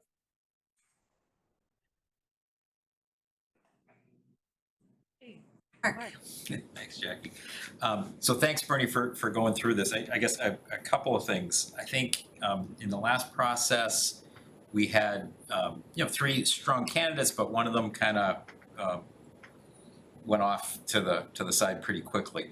I almost would love to see, if we had 4 really qualified candidates that the screening committee felt were worthy of bringing forward, to have that, just to make sure that, I think having 2 candidates, although we did great, I would have preferred to have a little bit more. And there's always the wild card going out. So just, you mentioned 3 or 4. I think from my perspective, I'd love to see that it be 4. The second thing is that, as you're talking about what's going on in the market, and there are a number of communities around us that are also looking for new town managers and things, and you and I talked a little bit about this the other day. I think that this really is a plum job to work here in Reading. I think there is so much great stuff that is going on in this community. Yes. There is so much great activity, things, we are often referenced by other communities in terms of, hey, let's see what Reading is doing and let's see if we can do something similar. Whether it's the senior tax relief or regionalization of different kinds of activities that make it more efficient for multiple communities to work on things together, how our teams work with other communities to get all that stuff done. I think that it's really, we're in a really strong position as far as things go, and I would hope that candidates would kind of receive that message, certainly through the profile that we're gonna send, but also when they do their due diligence and see what's going on and see the activities and reference meetings and all these other activities, that they would feel really good that this is it's a great community and a great opportunity. And I want to be sure that we're positioning ourselves that way, not bragging by any sense, but just that this is a real opportunity to kind of come in. And you got some good folks to work with also to make it happen. I think that's a really important aspect of this. So I feel like regardless of the employment situation and other communities that are doing things, I think that we're a very strong player here and we should be able to attract a lot of good candidates. Let me agree completely with the description that you have of Reading being a plum job and one that should be very attractive. I couldn't agree more. I often tell people, or tell communities that I'm doing work, that we're doing work with, that I have sort of a test. And I won't say I say this in every community, but I will say that I'm going to say it here. I have a test where I look at it and say, okay, as a former manager, would I want that job? And I can say without a doubt, with the town of Reading, absolutely. Reading would be high on my list as a former municipal manager, of being a town that is doing good things, has a great team of people, has a good board, select board that they can work with to really get things done. The other question I always ask myself, or tell people I ask, because I in fact do, is I say, okay, would I want to live in Reading, or live in the community? And again, that's an easy one. Reading is a great town, has a great reputation, has a great school system, good services, great location, and I don't mean live there from the standpoint of as a manager necessarily, although that may be the case, but it's a case of, is it a town that's a desirable place that you can go in and you can easily sell people on why they should want to live there, why they should want to have a business there, why they should want to, take advantage of the commercial opportunities, recreation opportunities, and so on. Reading checks all those boxes. That's the message. That's what we're able to do. We're able to send that message out through the profile, through our own contacts, when we reach out to people and say, hey, here's a job. Here's a job that you should really look at. So we make sure that we're able to do that because people are going to be calling us too. The other part is, we're proactive in going out and reaching out to people and saying, okay, you should take a look at this position. Beyond that, people are going to call us and say, okay, what's going on in Reading? We want to understand everything that's happening there. They won't call if you weren't using us or using a firm to do this. The candidates would have questions and they wouldn't know who to call because they wouldn't necessarily be able to call a board member. Obviously you're going to say exactly what you just said. But I can talk to them and I can explain very easily, every aspect of what's going on in Reading and why, there may be some issue that they're concerned about, and I can explain that to them, fully, particularly having, again, served in that type of position myself in the past. So I agree completely, and hopefully as my description indicates that I agree completely. But I just I want everyone to go into this with eyes wide open too of the challenges that are out there. A big part of this is geography, particularly now where people have, people aren't so readily or aren't so willing to necessarily relocate up to a whole new region because their children are in a school or their spouses have employment in another location. We're focusing in, you kind of have to focus in on those people that are within a commutable distance of Reading and say, okay, those are the people that are our highest or most likely people that are going to apply for this position.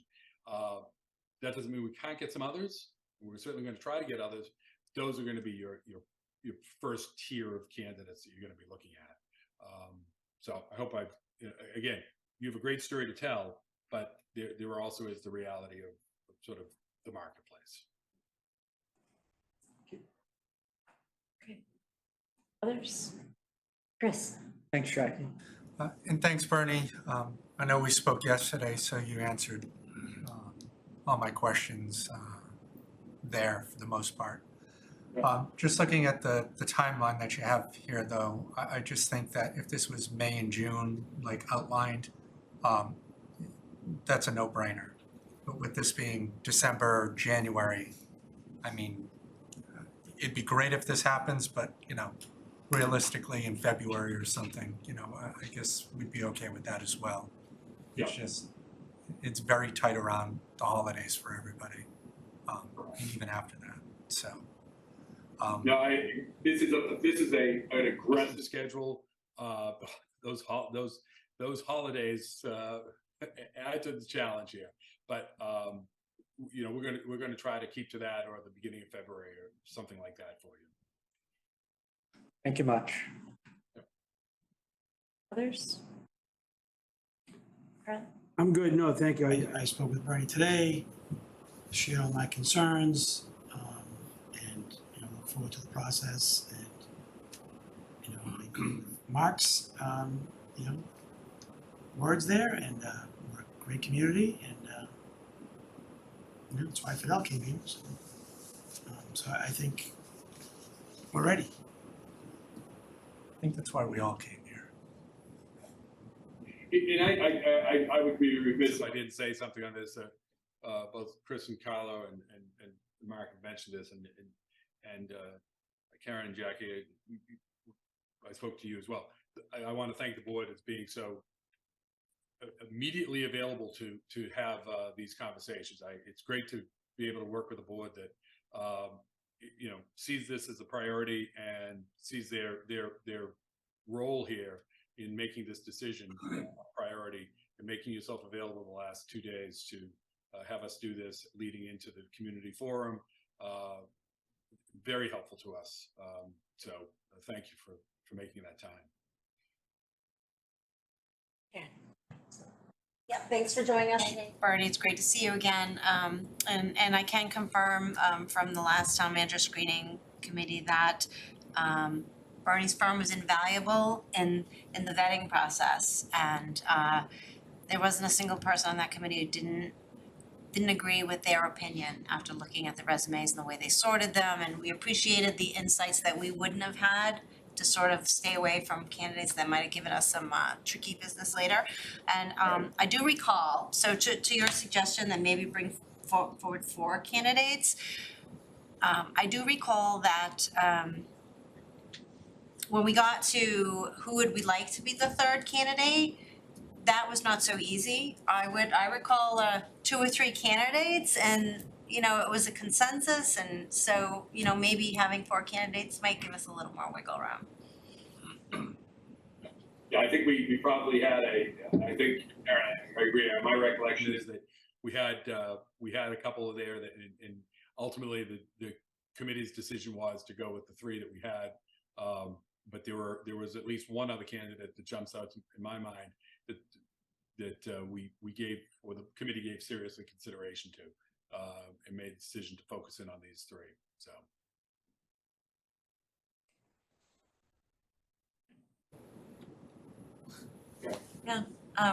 Thank you, Bernie. We look forward to working with you again, and we'll see you tomorrow night here. Tomorrow night at 6 o'clock Correct? at the, right where you are now, right? Yes, Perfect. yes. So we will Look forward see to you it. then, and look forward to working with you. Thanks. Great, thank you very much. Thanks. Good night.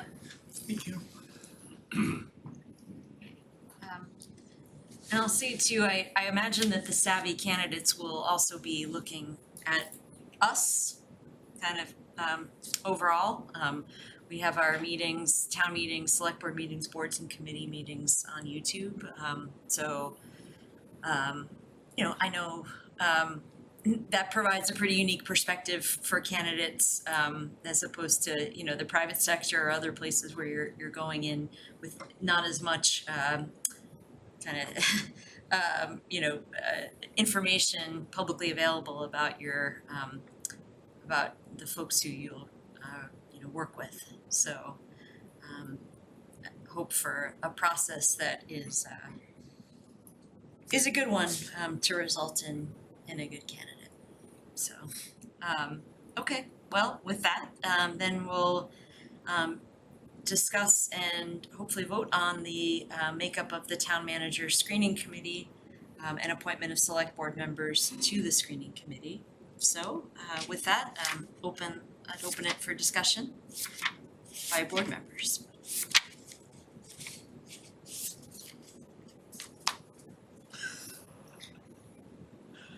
Discussion or advocate? What are we doing? Mark, you go first. So I think the first thing really is more the makeup of the committee, and figuring out how many people, who should they be, in terms of, structurally, how many community members we would want to bring in, or total members, things like that. So I think we talked, and there was some consensus last time too. I think someone, from public safety is a pretty important role here. I think that probably is the closest activity that goes on. I don't think we really had any issues on that. Library director, to me is an interesting choice for a couple of reasons. One is that it's not a direct report, but it certainly is an important and close relationship that needs to be kind of managed. So I think that probably is a more comfortable kind of person to come in there. So that kind of fits. Town moderator, I think Alan is a longtime resident, has a lot of good history. Certainly at town meeting, there's a lot of interaction in terms of what's going on for those couple of sets of sessions that we do. And I think it's a good choice to have. Is it a required choice? I'm not sure it's a required choice. How many community members? I was very gung-ho on definitely 2. I'm hoping that we have more people that have applied at this point, although not 37 would be my strong preference. We have 11 as of far. We have 11. Okay, so the numbers have kind of come up pretty nicely. So personal opinion, maybe 2 people, similar to this. I think that this process worked very well last time, and resulted in good candidates. Again, my caveat being that I think 4 is going to make more sense because I think someone always something happens. So something like this I think is fine. I think 7 is a good number. I think it's very manageable as opposed to a larger number. So I would kind of advocate we do that. I think there are 3 of us that have expressed some interest in the select board roles, but I think having 2 select board members is the right mix out of the 7, since this person's going to be reporting to us directly. So I think those kind of structural elements are the ones that I would suggest.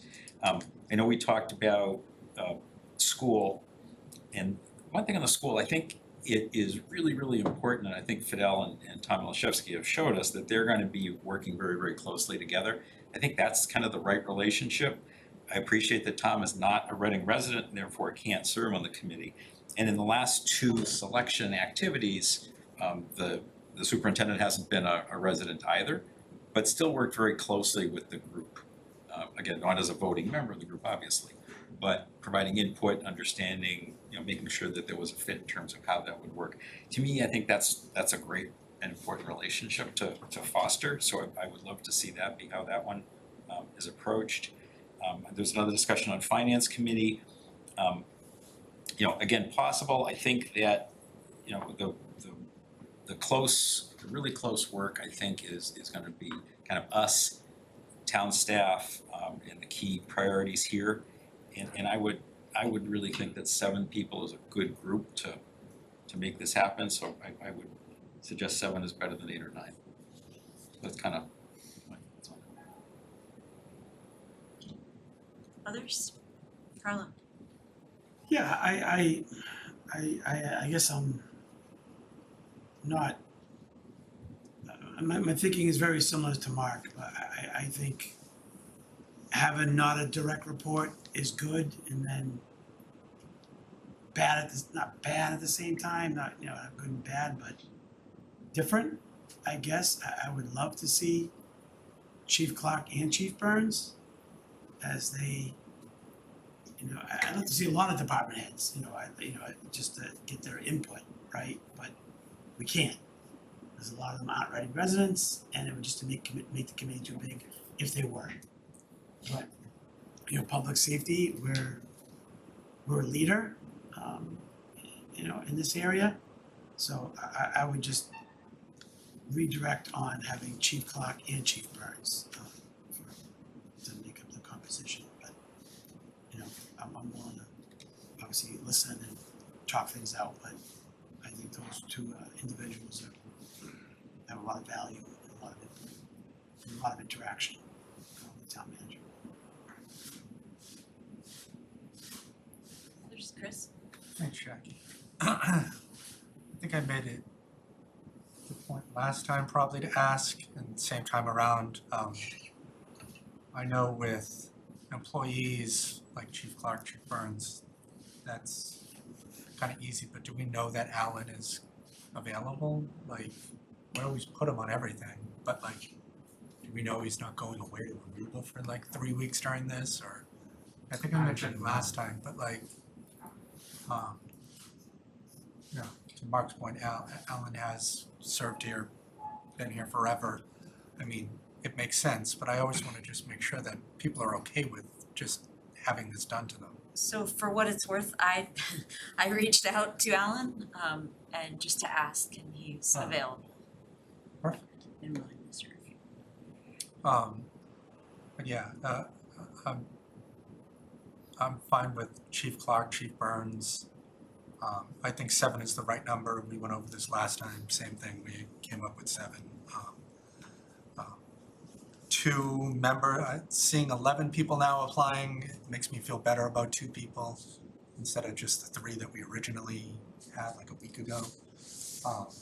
So I think 2 is the right number on that.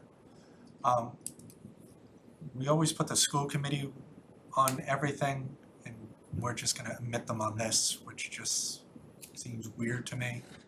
FinCom is kinda iffy because of we went over this in the charter thing, and somebody sent us a memo and stuff has to be clarified with FinCom. So I'm not sure how I feel about that. I guess I would go with the consensus on how people feel about that. But it seems like we're gonna be all over the place, other than 7 people, which I think we'll all be in agreement on that. So that's kind of where I'm at. Karen? Madam Chair. I thought 7 was a good number last time. The reality is there'll be a couple of planning meetings which are short, and then if I recall, there were 2 days of about a half a day commitment each, in person. And so it's a short but intense commitment, so as long as people are able to do that, you can still get their Christmas shopping done.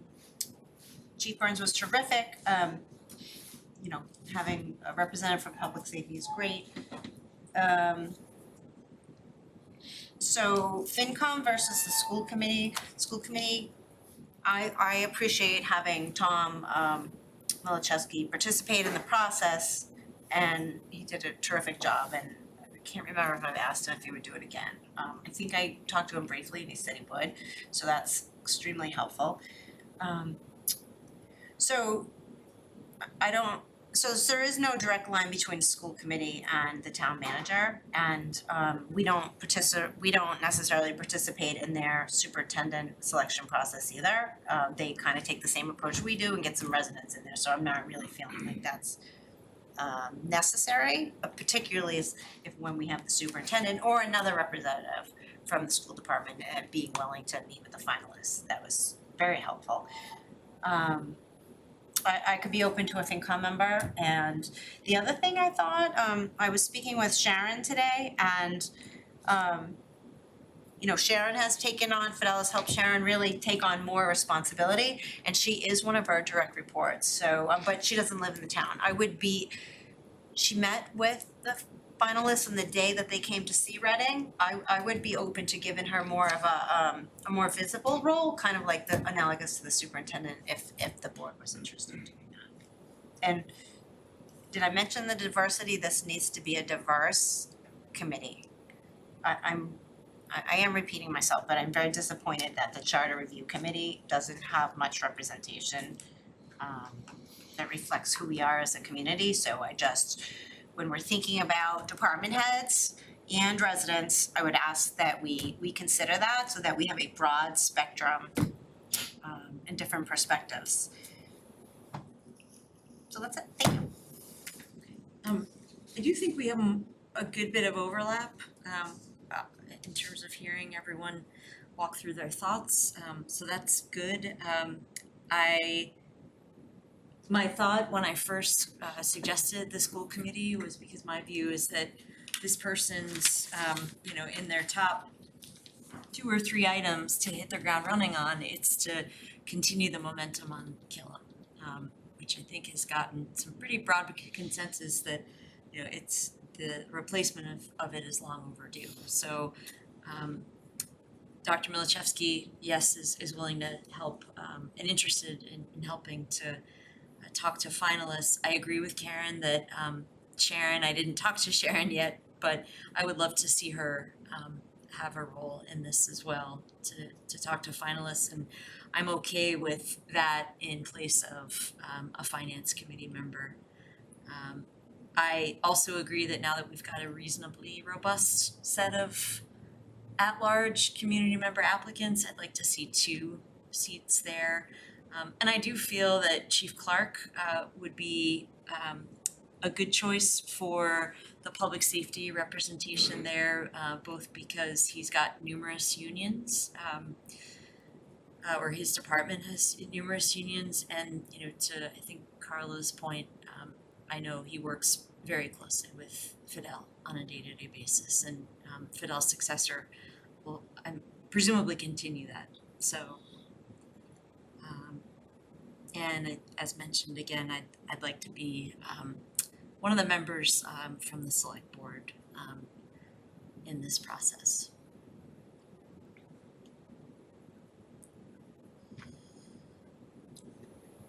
Did I mention, I did speak to her today, and Sharon is willing to take on a bigger role this time, however, whatever we need her to do. Okay. All right.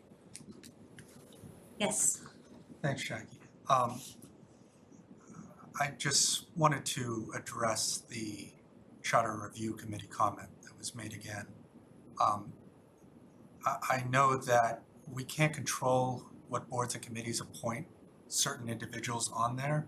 It could be that someone was only available to do it, and that's the way it is.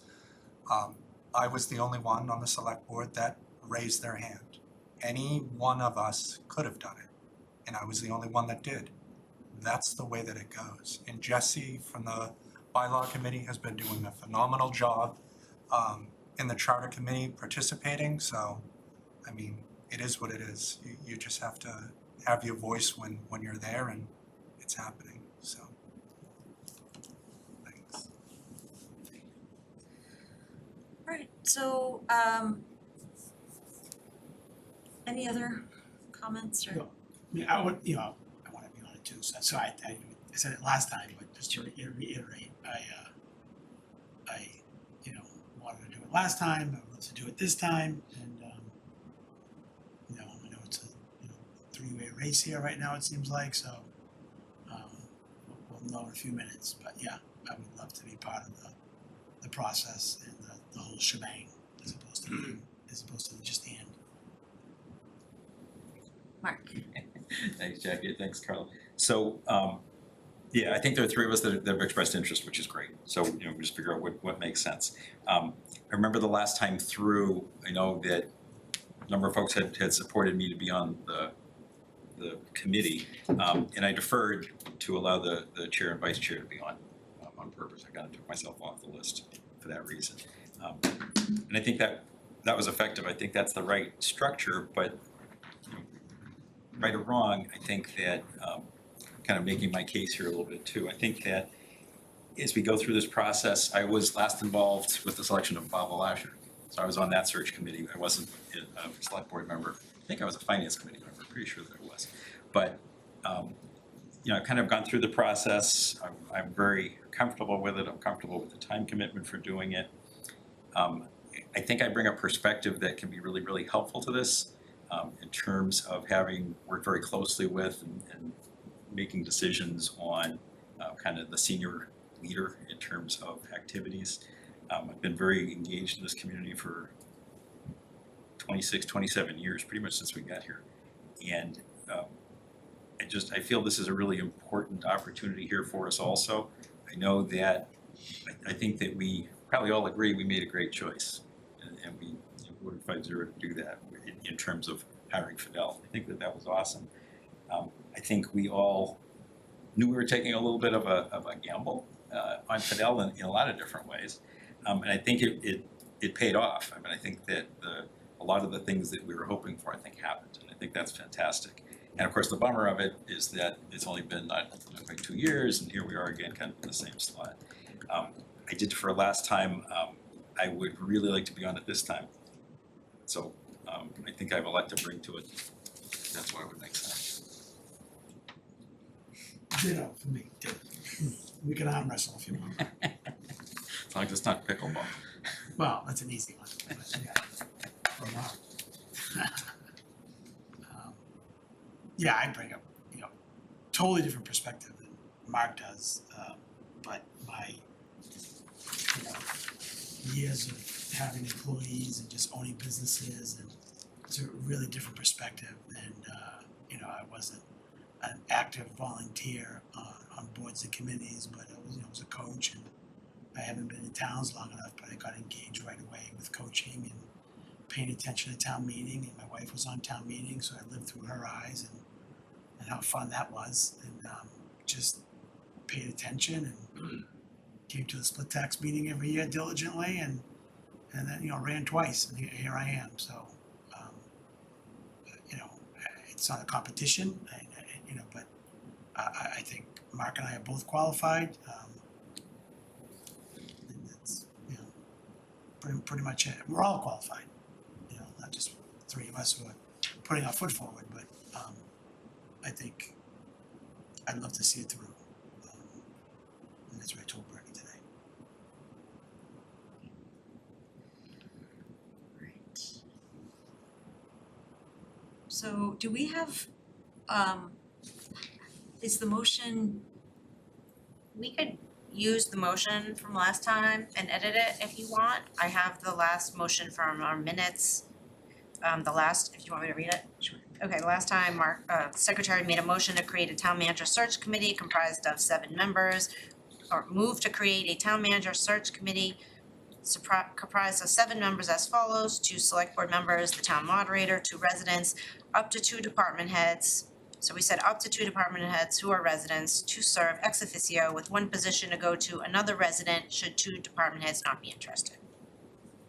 And to authorize requests for people to apply with a deadline of 10 days. and then was there then an amendment that same night for specific? There was a friendly amendment by Ann Landry that was withdrawn for the 3 residents.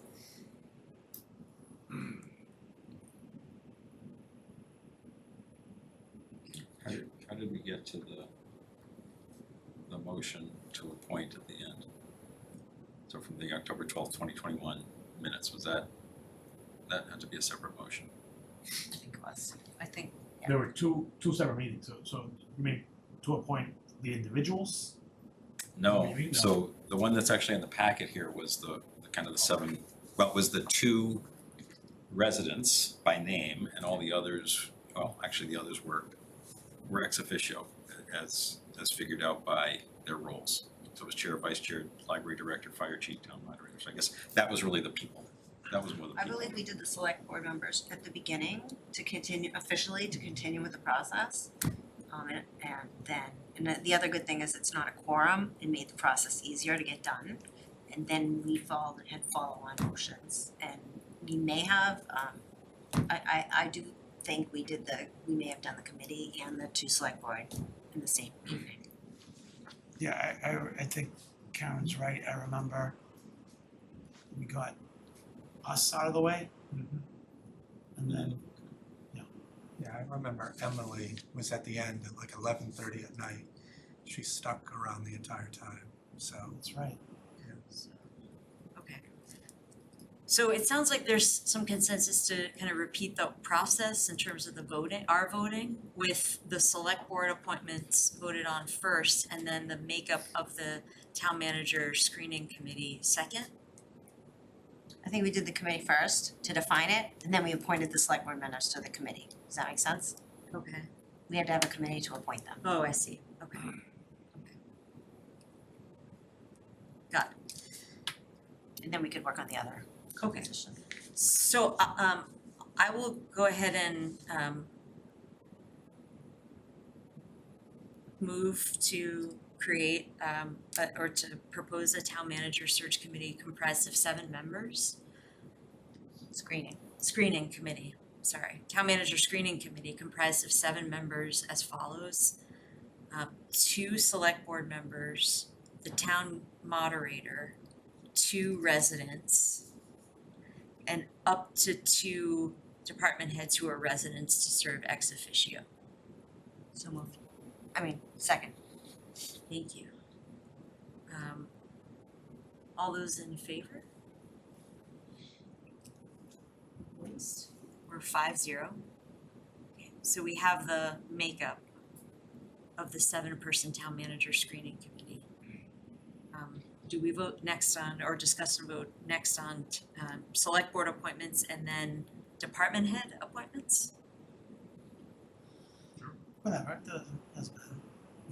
Well, I shouldn't say doesn't matter, whatever's. Okay. Will we be able to, are we giving the department heads enough courtesy of trying to appoint them tonight? To ask them if they were interested. That part I don't remember. It might have been Anne who talked to Greg. I don't remember. It was kind of a joint effort. Yeah. But anyway, that, I just don't remember doing all the department heads in the same evening, but Okay, so then, but I guess my question to Fidel is, does that obstruct our timeline? I don't think it does, because we are not interviewing at-large screening committee members until November 28th. And so the committee can't start until it has those 2 members. Yeah. So then can we add, can we vote on the select board nominations tonight and then add an agenda item to November 21st to discuss and vote on 2 department heads on the town manager screening committee? And perhaps we could also do the residents that night. No, that's on the, we already When is that did. again? Was that the 28th? that's the 20. Was there a reason why? Yeah, I'm trying to It has remember. be posted for Yeah. No, that's- it's 15 days or the something. applications are that has happened. The applications are 15 days due expires this Thursday. on the 9th, so on Thursday. the So application. why did we wait so long? Well, We have to meet and interview them. we have to interview them, and I Thanksgiving is think the 23rd. include, like, I thought combining the interviewing of, at least 11 people plus the select board meeting was a lot in one night. I think that's what we did last time though, but it was a lot. It That could night be, as could be well. more than one. Yeah, I'm saying it'll be at least Right, 11 right, right. unless someone, So I thought our withdraws. 21st meeting was looking pretty full, so I think that was Yeah. that. Yeah, so I mean, part of it is our delay, but I mean, there's only so much, we can do, especially since that meeting on the 21st is also the week we have town meeting the night before, so. But we're not holding them up, they're off. Yeah, okay, so then, yeah, let's plan on voting on select board appointees tonight, or nominees tonight, and then department heads on November 21st. Please, Fidel, thanks. Okay, so are there nominations on select board? Sure, I would like to nominate the chair and the vice chair to serve on the town manager screening committee. Thank you. Karen, is there a second? Second. Okay, thanks, Mark. I'll nominate Carlo and you, Jackie. Okay. to serve. Thanks, Carlo, and Karen seconded, thank you. And I think we need to take these in the order they were received. Does anyone? Well, you gave a little bit of a talk, so take the motion, make the motion, and then discuss a little bit and then vote, or did we just do that? Are we good? I'm done advocating. I think we're Okay, good. all right. I think we're good, yeah, I think just to Sorry, kind of keep okay. it consistent, Okay. let's vote on Karen's nomination. So all those in favor? Opposed? Yeah, well, yeah, I guess. Okay, so it's 3-2. The motion carries, We're done. yes, yeah. Okay, Thank you for stepping up. thank you. Great, important stuff. All right, so next item, discussion of appointment of acting town manager. I had this just again as another discussion item, just as we got advice from council that we need to have an appointment ready to go on January 1st. So we have 2 meetings after tonight, November 21st and December 5th, 2 regular meetings. And I'll just continue to say, at least in my view, Assistant Town Manager Matt Cornelis has done a good job since Fidel gave us his news of kind of stepping up a bit. I've had a chance to talk to him, I know others have, and I would be comfortable nominating Matt as an acting town manager, and doing that according and working with him, and I think it's important to work with him according to what the charter says, because I forget the section, but the charter actually has some, I think, pretty helpful day-to-day guidance for us on frankly how we will need to step up a bit on the oversight, not because of anything related to Matt as a person, but because the acting town manager role is quite different than the permanent town manager. But I'm confident that we can do that, so that's my thought. Mark? Thanks, Jackie. I too think that Matt would be a good candidate as acting town manager. I think that in some communities, they've gotten themselves tangled up a little bit in case the assistant town manager decides to apply to be the town manager. And in some cases, some communities, I think, have said, no, we don't want that to happen, so we're gonna appoint somebody else. I don't have that problem. I think it would be fine, whether he decides to or not, I think it's fine. And I think he would do a good job as the acting town manager. I think the other thing that I think is really important, whoever we choose, is that this person in that role is gonna be involved in budget season in a big way and preparing for April town meeting. And Sharon is awesome. And I also know that there's a big role for the town manager in those activities, and it probably would be really important if the board is leaning in this direction for Fidel to put the arm around the acting town manager, even though they're not the acting town manager, the proposed acting town manager, to get that lined up as best as possible. Because, look, that was one of our biggest concerns when hiring a new town manager, was the transition for the budget. We just gotta figure out what's the best way to do that. So I think soon is better, sooner is better than later.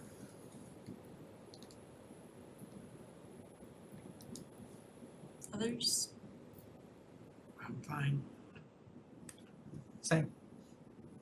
Nothing further.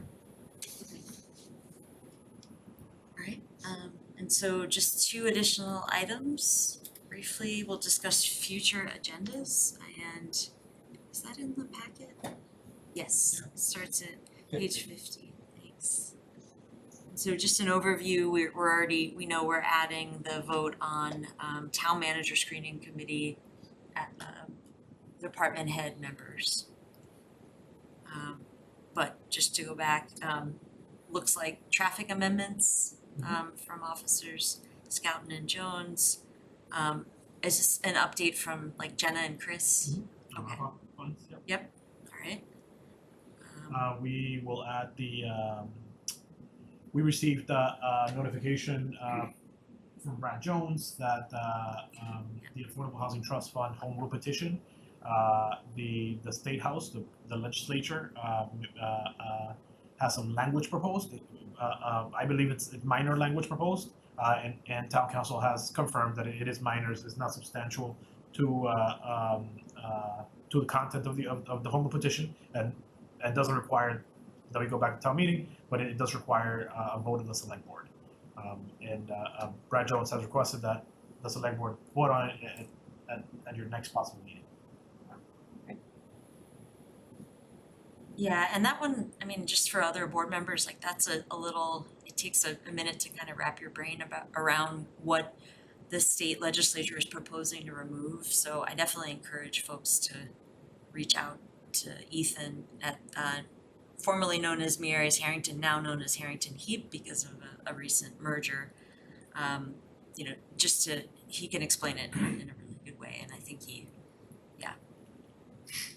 but and it's good to see that that's actually progressing in the legislature. So, okay. Yeah, go ahead. One comment. I think that though we are making progress to reach some agreement with Meadowbrook on precise language, I don't think we're gonna be ready to vote the easement at that meeting. So I think we should open up that slot, push that down a little bit. There's a hope that things can be, the agreement can be reached pre-town meeting if possible. Hopefully so, we'll see, but it'll take a little bit more time to complete the easement, so no need to put it. Can I ask a quick question to Mark? So we're getting a vetted agreement approved, that's what we're gonna be voting on. We're not discussing it, we're just voting on the easement, right? Yeah, when it's time, there'll be an easement that is written up, had gone through legal. Right. And, board members will have obviously had some opportunity to make sure it looks okay. Right. But then there'll be a vote on that. We're not to amend it or change it, we can't, we're on that authority, do we? Just said we do. So I think the approval process is easement, twofold, right? So Conservation has to vote it at a meeting to approve the. Yeah, it's an easement that is given to conservation. So conservation holds the easement, but the select board has to vote to approve that, the conservation to receive the easement. Okay, right, so that's what I mean, so we're just voting to approve whatever language has been in black and white. Yeah, incorporated and previously voted through conservation. Right, Yes. I just wanna, it's my first easement vote, I think. Yeah, but it's just the wording is taking longer to. Yeah, and it's agreed upon between Meadowbrook and the town, Yes. right, it's not one-sided, it's agreed upon. Yeah. Yeah, okay. So, and I did put the discussion of the Community Preservation Act Study Committee, because I think if it's something that there's some consensus to bring to the voters in November of 2024, we'll want to start thinking about how to go through those steps. So, Ben Cares and I are talking about that, and I believe we'll have some staff support to explain to us whether there's any state, requirements for a study committee, or, because I know it's been a while, I think it's 2001 was the last vote. Can I ask if we get over 20 or 25 applicants, we can, To, postpone that one, or if we get double the applicants?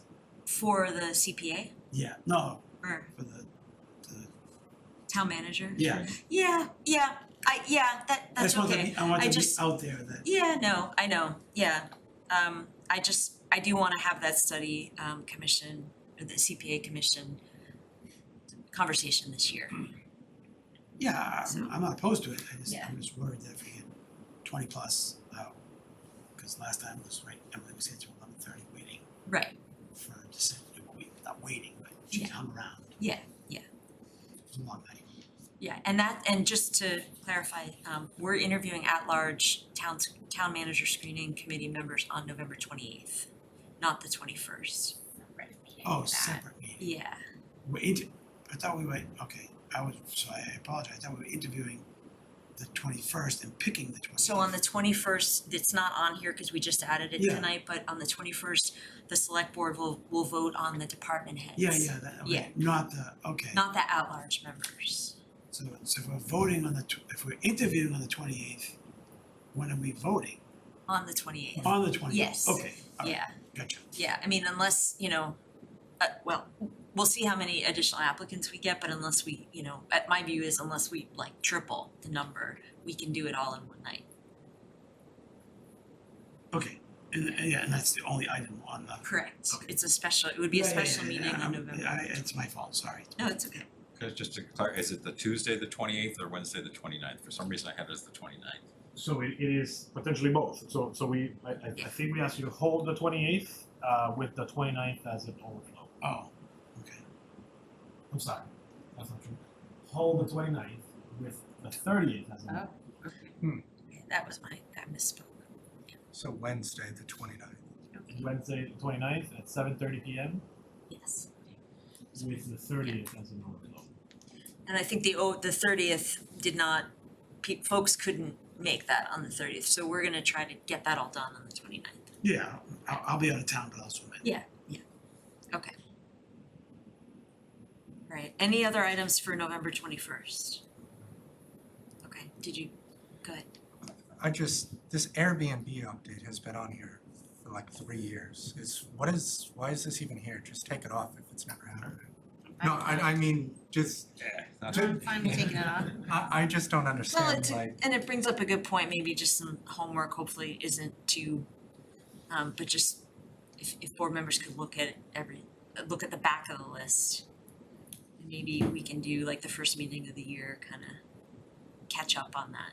because I assume we're losing money because of this. Like, that's what the update must be, right? So I think that's part of it, but the other part here, if I could, is I think there was an expectation that we'd work together with CPDC to discuss this whole topic. I don't know whether they have or they haven't.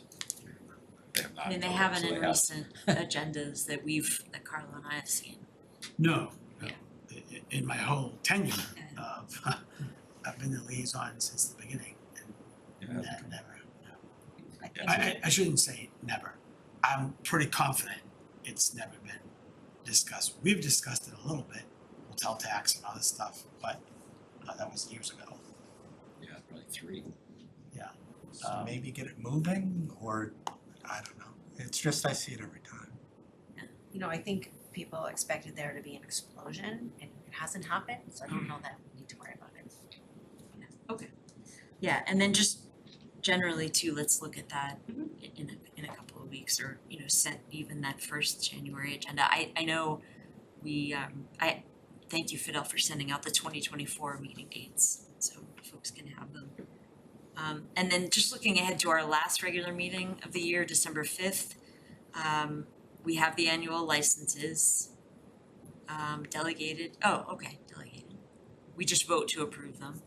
I included the Cato Bill Russell item. I think most of you, if not all of you, I think all of you have met with some of those volunteers, and I would like to hear from them a little more about their thoughts on that. I think Albert can be helpful in having that conversation too. And I think, does anyone have anything else to add and this would be the backup date potentially for CPA, although I would like to keep CPA on November 21st. Any other items? Could we have a quick discussion? I defer to Fidel. design review team meetings. It's an internal staff meeting. It is the first time that a developer, and it's outlined in Ben's new Welcome to Reading, Here's How You Do Business. It is the first time somebody comes to the town and might propose something. And I would love to shine a little light on it and make sure that it has been in place for a while, but what I'm concerned is that sometimes these are pretty significant developments, and then residents feel like they weren't given any heads up. And I don't know that it's a bad thing, I think it solves a lot of problems, but I think, could we define it for the select board? And maybe Ben does that. Let's define it, let's talk about it and see what questions you have. So, just to clarify, you're asking what is a DRT? Yes, what is the design review team, what's the purpose, who attends? Okay. Ultimately, I would like to request that the board get a heads up periodically of things that are moving through it, but I think it's never been defined in my tenure, I don't know if you, well, Mark, you got a couple years on me. And I think it can be a quick presentation.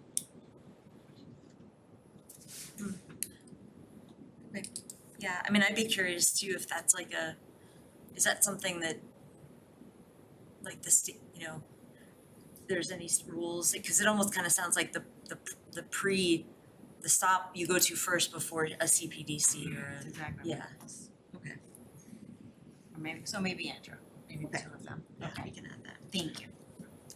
One maybe housekeeping on it. December 6th, is that also a department budget presentation night? Yes, the fifth, So that we should streamline that meeting to be just a department budget presentation. that's right, Department 6 and Department 12. Yeah. So we can remove public comment, select board liaison and town manager reports, and yeah, sure. And I'll be zooming in that week of the 4th. Just one other item, Jackie.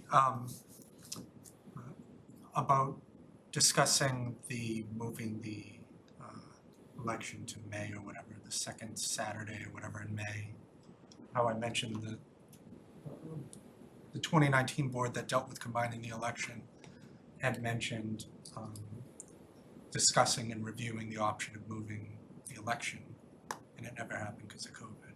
So just Okay. for us to have a discussion on whether or not we wanna, because that would alleviate future boards from having to merge the election like we just did, and then it would free up Laura also as well, so it solves sort of kinda.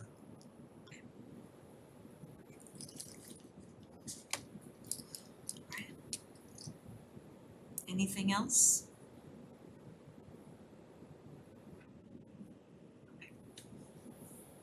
Right, and then I think we just had one set of meeting minutes to approve. They're from October 24th, they start on page 52 of the packet. Caitlin, did you receive any edits? I did. I received a few from Karen earlier and I inputted them in so I could share my screen and show you. Thank you. There was these two in public comment. Can you see it? Is it big enough? A little bit bigger, please. Not Mark. Thank you. Well, go back to small, I wanna see We if gotta Mark can read swap that. locations. I wanna see if Mark can read that, go back, just kidding, just kidding. And then you'll notice she supports a split tax rate. No, no, it was smaller, Small it was bit. smaller. So for It's these it's two- the X-ray vision I don't talk about. Sorry? These two changes, earlier today, I went back and listened to the videos again, and so the two, Caitlin, you did a great job. Those two parts that I struck out were not actually uttered by those folks in public comment, and that was more my summary. Mr. Lippett spoke for a while, so that was a little tricky. Maybe just a friendly amendment where under John Lippett, where the first word there is advocated, Yeah. probably means like he advocated. You're saying he didn't say that businesses should be paying more? Did not. He did not. I listened to the entire thing. So I know people are very passionate about it, but most of the people that spoke to us were pretty even-handed and not looking to pit people against other people. And I listened to his entire speech a couple times to get it right. I guess I would wonder why Caitlin put it in there then. She was tired. I don't know. I don't think Caitlin's ever tired. I mean, if you're saying that he indeed said exactly how you have it in there, then I am fine Yeah. with it. If it is not after the fact, I would be very. He said a lot more. I was like, what can we say that gets the gist of what he was saying? And that's what I came up with. For me, it was like the two struck parts were not spoken. That was just an error.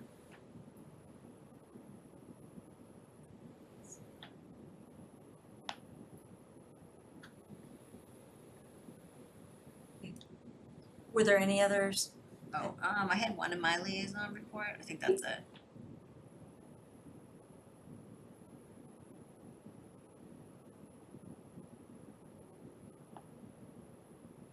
Yep, that was Yeah, so friendly amendment, I recommend she attended. thanks. And, you know, maybe, and the new DEI director and explained the next steps for, or just period, she explained the next steps for Yep. selection. of And the she just team. copied and pasted what I sent her in her Yeah.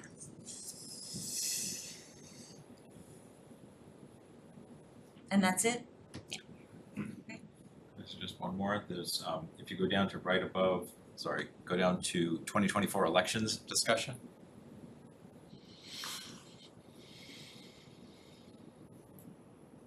Yep, the last sentence, it says the board will sit on this information. I wonder if we can just take that out and just say the board will discuss and potentially vote at their next meeting.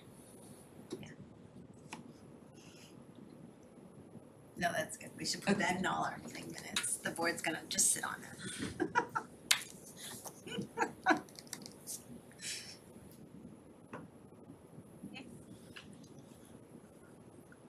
Could you just scroll back up, Caitlin, to the other two edits again, just so I can see what it says? The No, public comment one? Yes, yeah. Okay.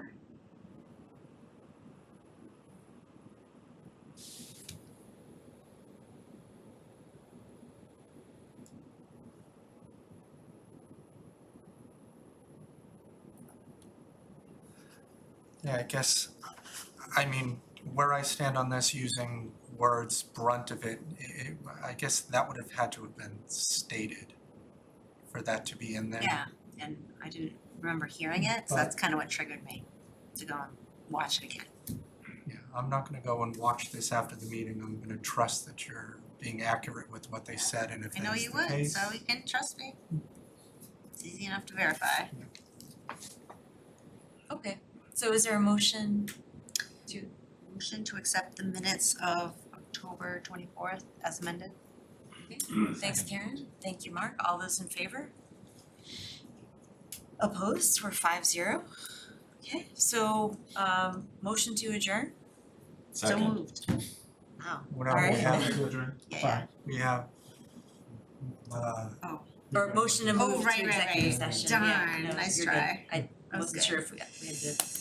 Okay, so move, this is yes, we have to do this properly, thank you, Fidel. Move that the board go into executive session, including staff members Fidel Maltez, Greg Burns, Sharon Angstrom, Sean Donahue, and Caitlin Osella to discuss strategy with respect to collective bargaining and approve contracts for the International Association of Firefighters, AFL-CIO. Further, the chair declares that an open meeting could have a detrimental effect on the bargaining position of the body, and the board will not reconvene an open session. Thanks Karen, Second. thanks Mark, all those in favor? Opposed? Sorry, do we have to do a roll call? On Yes. Executive session vote, I think we do. Okay, so Karen, Yes. Mark, Yes. Chris, yes. Carla, Yes. Jackie, yes, we're 5-0, motion passes.